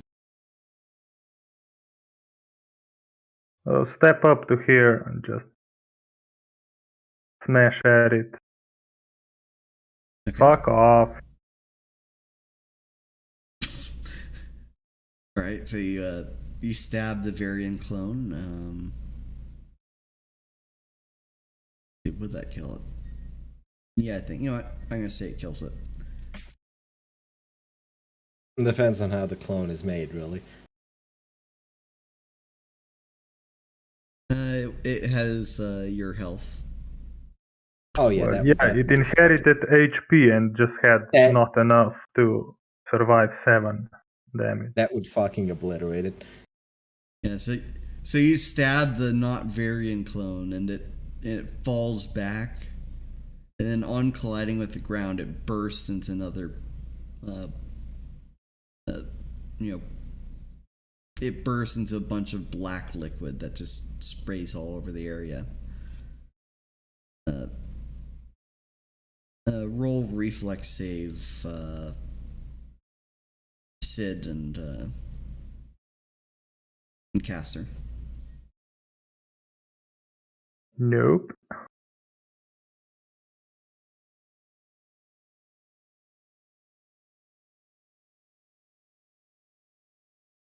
All right, It's nice I didn't roll trash for once. you take 4 acid damage.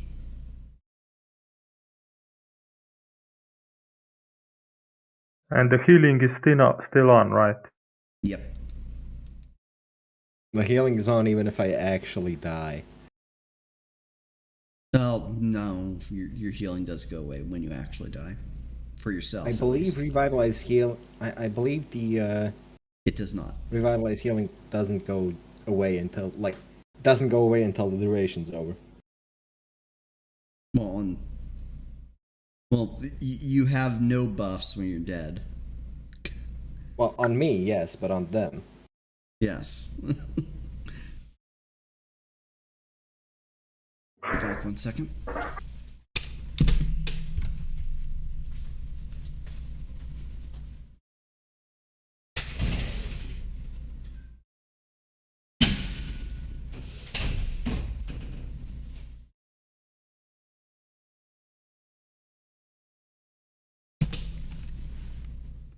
Okay, I'm back.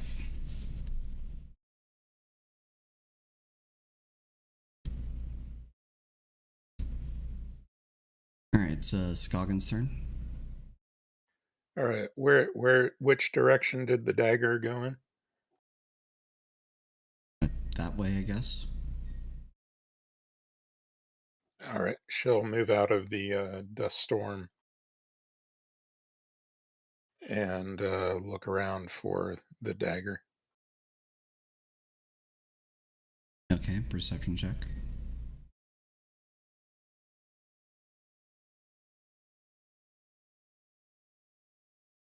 You do not see it.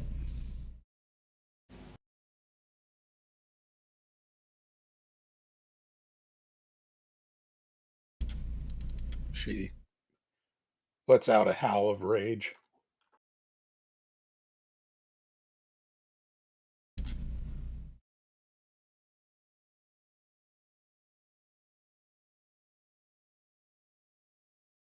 Okay.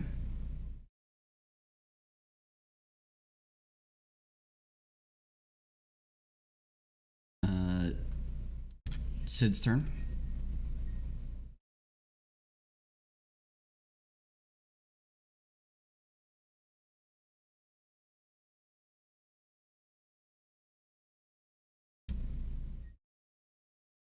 Well, given more time to think, if we're not in combat,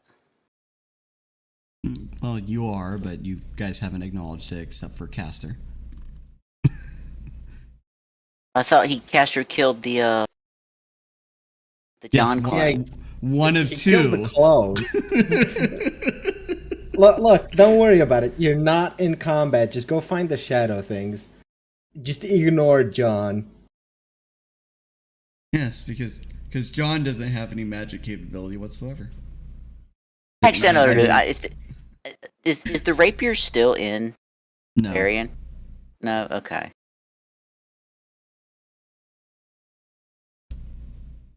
Then I guess I don't know. I'll bull rush Varian, put him on the ground or something before he kills us. Because I've been around him since it started, so I know something ain't right. All right. Would I roll to basically hold him down or something without hitting him with the shield? Bull rush and knock him back would be your C&B plus whatever bonus you get for bull rush, or you could just grapple him. Just grapple which him is then, also C&B, but I don't think you have a feat. That's what I thought. Okay. Varian CMD is not high enough, I think, for that. Correct. It's 15. Yep. So the John Varian is now grappled completely. And as hit on his turn, he tries to roll a caster check to cast a spell while grappled. Let's see. I believe I can just hit this. Yeah. Concentration works. Yep. All right. A spell is cast, and all right.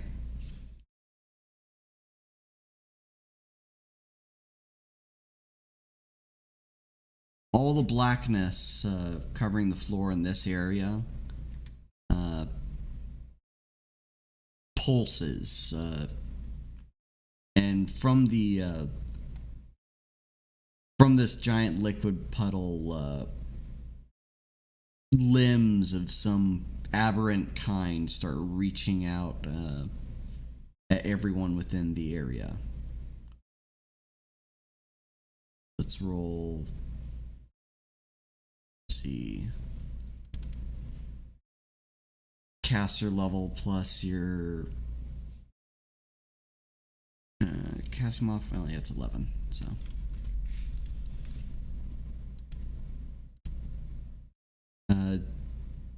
Does a 25 hit caster? Yes. And does a 16 hit Sid?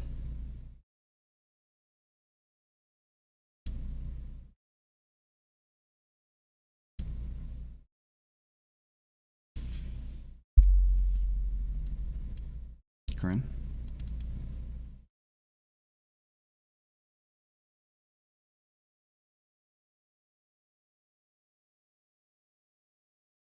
I think Korinne went to go check on her dog again.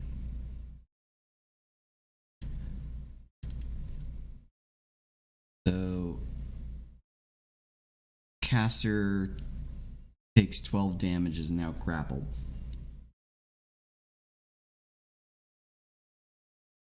And Goddamn. Tentacles. And Korinne is... I think Korinne would be too. Let me check Korinne's AC. Oh, that was against AC, not against CMDO. Yes. Hmm.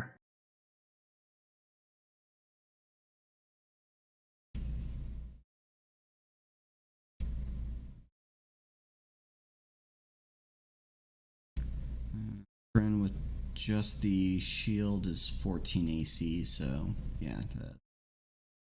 She's also hit, and... what was your CMD, Erazem? 22. Okay, yeah. So it is both a regular hit and a CMB at the same time. So yeah. Korinne is hit but not grappled for 12 damage. Caster's turn. So that's Varian casting that, right? Well, it's John casting that from Varian, but yes. Yeah, he gave Varian a new spell. Oh, this The spell good can darkness fuck AoE. off. Yeah.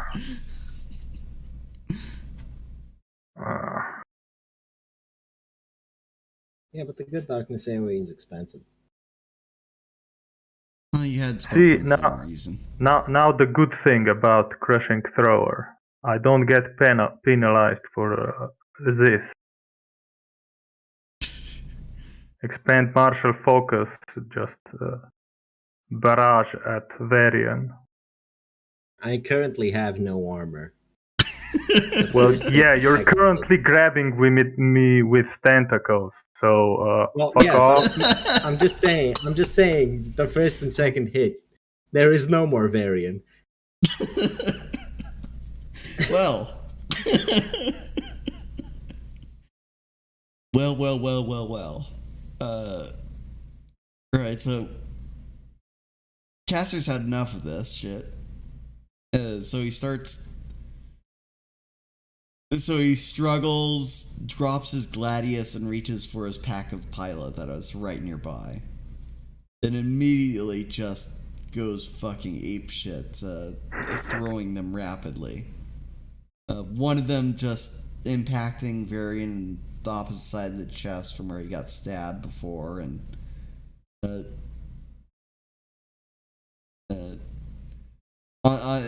in the stomach, and then another one sails over Varian's shoulder because the appendages from the blackness threw off Caster's aim.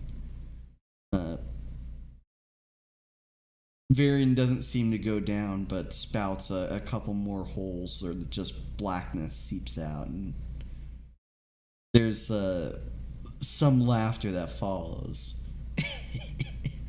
What's this, friends? You don't want good old John to come into your world as of yet? I thought I was gonna stay a while. Thought you were all gonna have a nice, fun time being John together with me.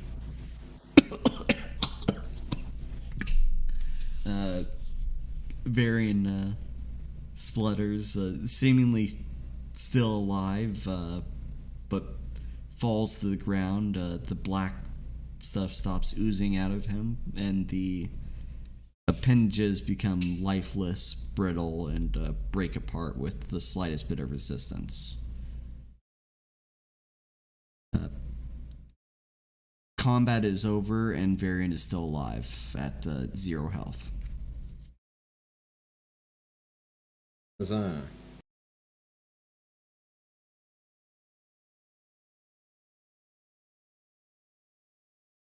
Which, yes, heals back with Revitalize. Huzzah. So there's no sign at all of the things that attacked us. Not that you can see. For all we know, John attacked us. It was all just a big John plan to... No, the shadows were definitely not John.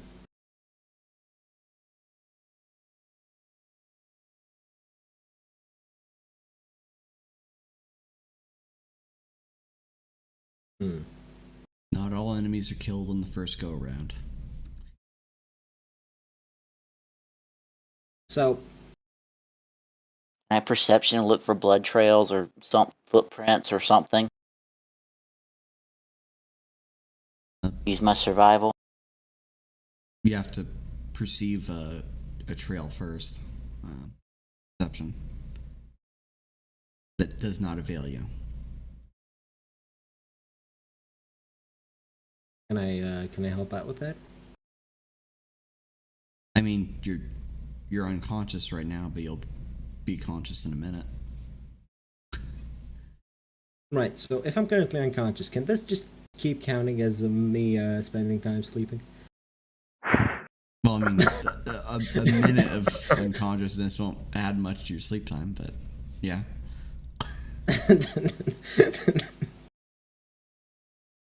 But it's enough time to fully fucking restore you because Revitalize OP. Revitalize OP, indeed.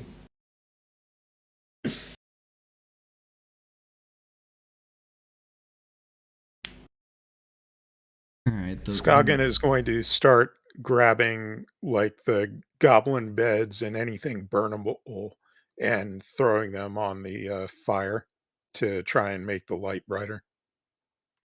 Okay. The campfire was slightly dimmed because of the combat that went on that inherently suppressed the light from it, but putting some nasty goblin kindling upon it does make the fire larger and longer. Just let me It know when starts I wake up. billowing nice amounts of smoke. Anything Caster wants to do before? I'm guessing you're just retrieving your Pila from Varian. Yes.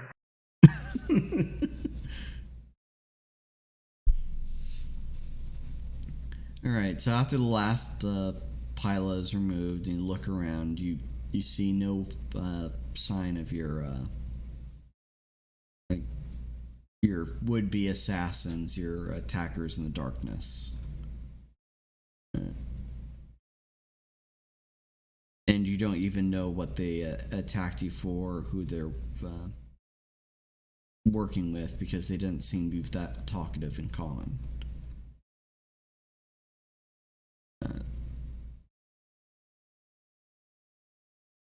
A minute passes of Skagen putting to the torch any furniture she can find, and Varian awakens with a Varian count as some of the headache. furniture. I don't know.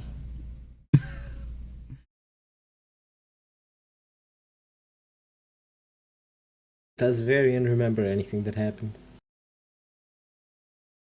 He remembers agreeing to John taking over his body, and he remembers some great pain to his torso. And now he has a headache. Ooh, you guys are still alive. John must have done well.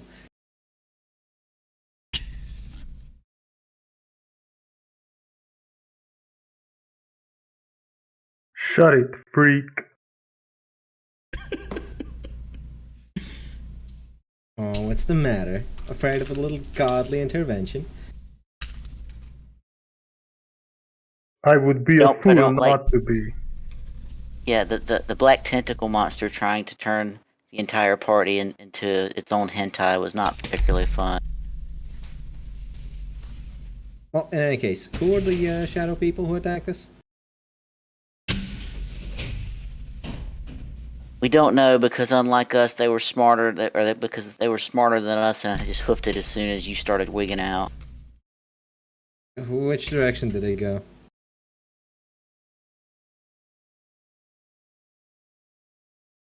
Would I have been able to perceive that with my dwarven hearing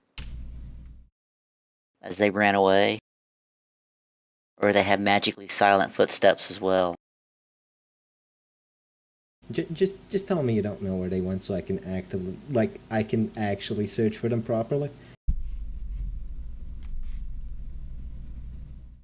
It is actively searching for them properly, involving casting Edge of Night and waiting to hear an owl. In every single corner that exists in this fucking cave, I will flush them out.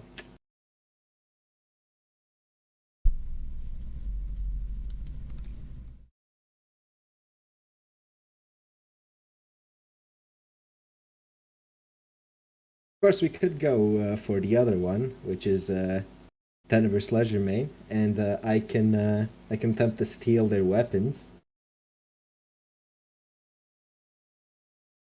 That'd be funny. But I think the stabby approach is better. I'm not So, sure you can actually do that. Because that's not a steal, that's a disarm.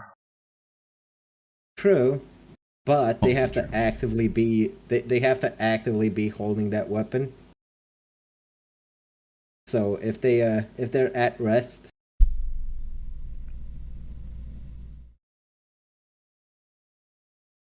Well, in we any case, should be at rest.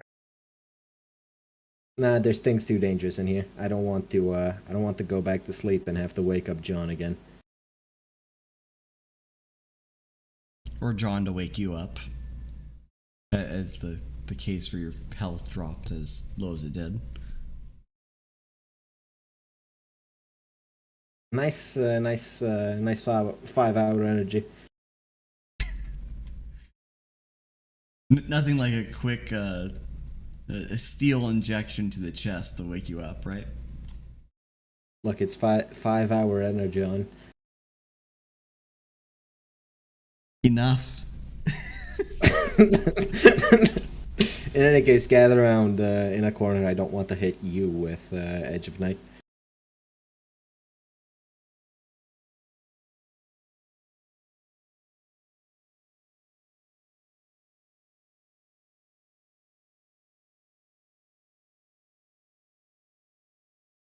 All right, you go about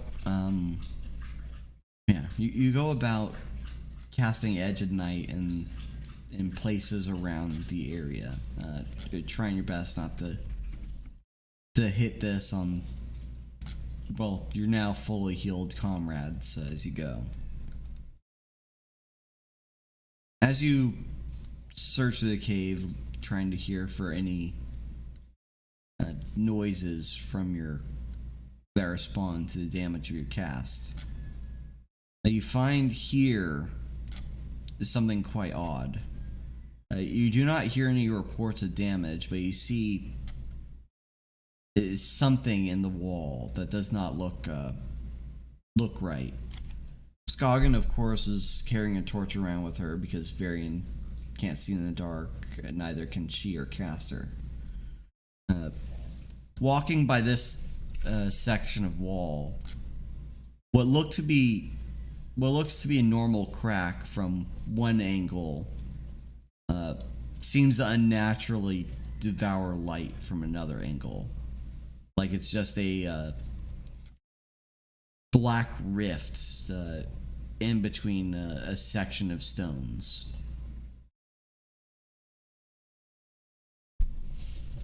Like a flat surface that was just mined out bare from the stone, but unmarred by any tools.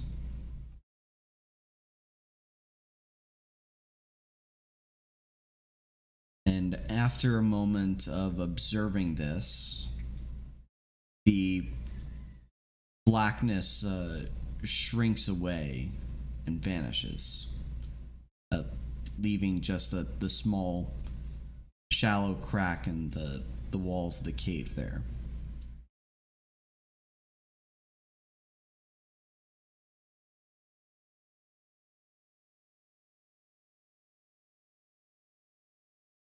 That's odd.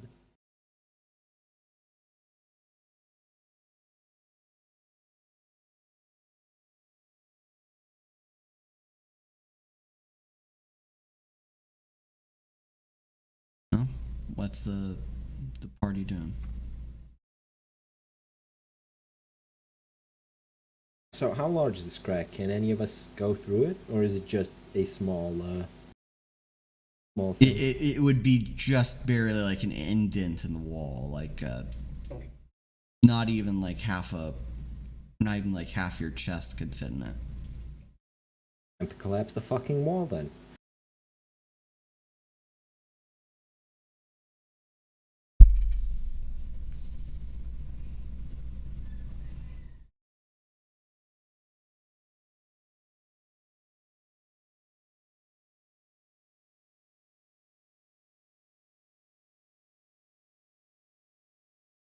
Unless someone else has a better idea, of course.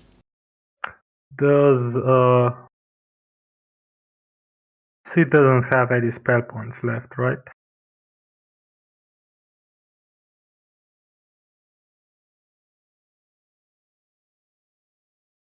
I don't know if Korinne is at her keyboard. I am. Okay, there you go. I think we should poke at the hole. That's what you always say.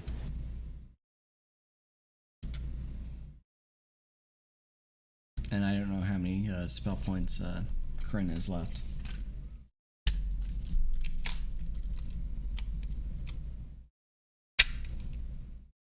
Well, we rested, didn't we? So or did we just get healed? No, you were disrupted 1 hour into your rest, and you didn't go back to sleep. You're still in the searching for your assailants thing. So I should still have 5 left. Yep. Let's go blast open the crack then. I was thinking more like sealing it off and letting might not it need go to to blast it. sleep. I mean, it could be like a magical portal or something, and just poke at it, see what it does. Well, there is nothing there anymore, but it's just normal stone face right now. Is it normal stone? Yeah, it's dwarf normal stone. It's a indent. There's not even any special writing or anything around the area of it. So it was just weird for a bit. Yes. Still, block it off. Do I know This anything? magic bullshit is annoying me.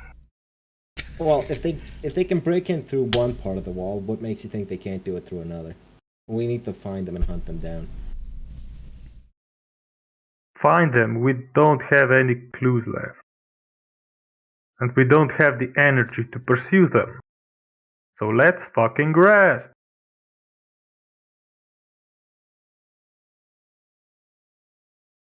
We could all pretend to go back to sleep. This time we get the jump on them. But then you're not actually resting. True. I think this would be the optimal time to return and report our success over the goblins and enlist assistance. Thing is, we can't exactly return. The fucking crap ceiling collapsed. Yeah, but I can always cut a hole through the tunnel over here and we can get back out. Yeah, fair enough. Let's go out then. We said we're gonna kill the goblins, we killed the goblins. These are shadow demons, not goblins. They're definitely something. Oh god, shadow demons would have been worse for you guys.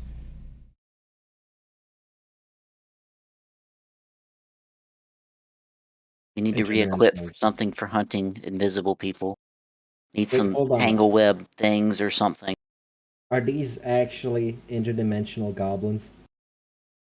No. And besides, those are interdimensional clockwork elves. It's not the same thing. Alright. Alright, so Korinne using her, or Sid using her nature skills of just knowing tunnels in general and cave networks, determines that this area is the most likely and narrowest point between the caverns. I mean, literally a spelunker, so I think that would be just, Yeah. So roll quickly a geography skill. Your Christ, what I roll? No, I rolled a 4. Yeah, you rolled a 4. Okay. Is Sid thinking two-dimensionally? Is like, okay, the cave walls here. We just need to move 10 cube, or what do you move? 15 cube now of Earth.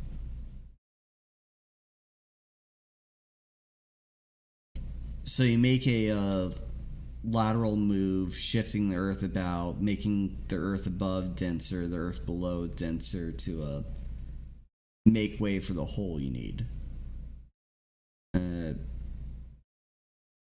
The ceiling is low enough that you can do it in one cast, but not so low that your elven friend has to stoop her head to walk through. Though opening up, you notice that there's immediate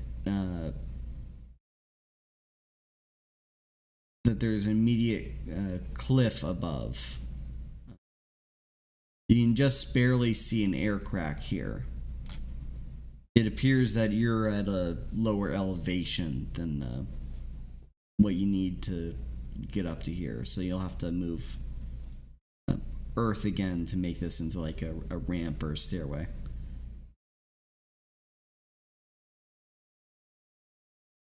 Gonna rub my eyes, be like, got some dust in my eye. Sorry.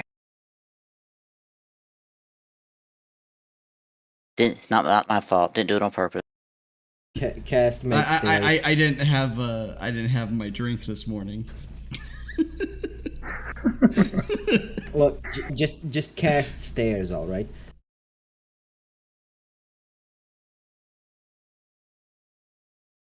All right.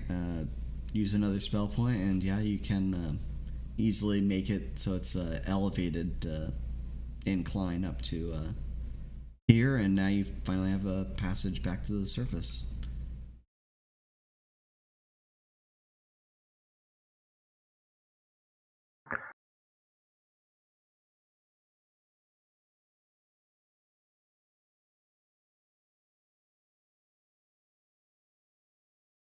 All right, and with nearly 3 hours spent on this session, I think it's returning back to the High Keep, or Currents Keep, or whatever I keep calling it, is a good place to stop. And like I promised last time, this is the last recorded session we'll have. Thank you for those of you on YouTube that joined us so far, and have a good one.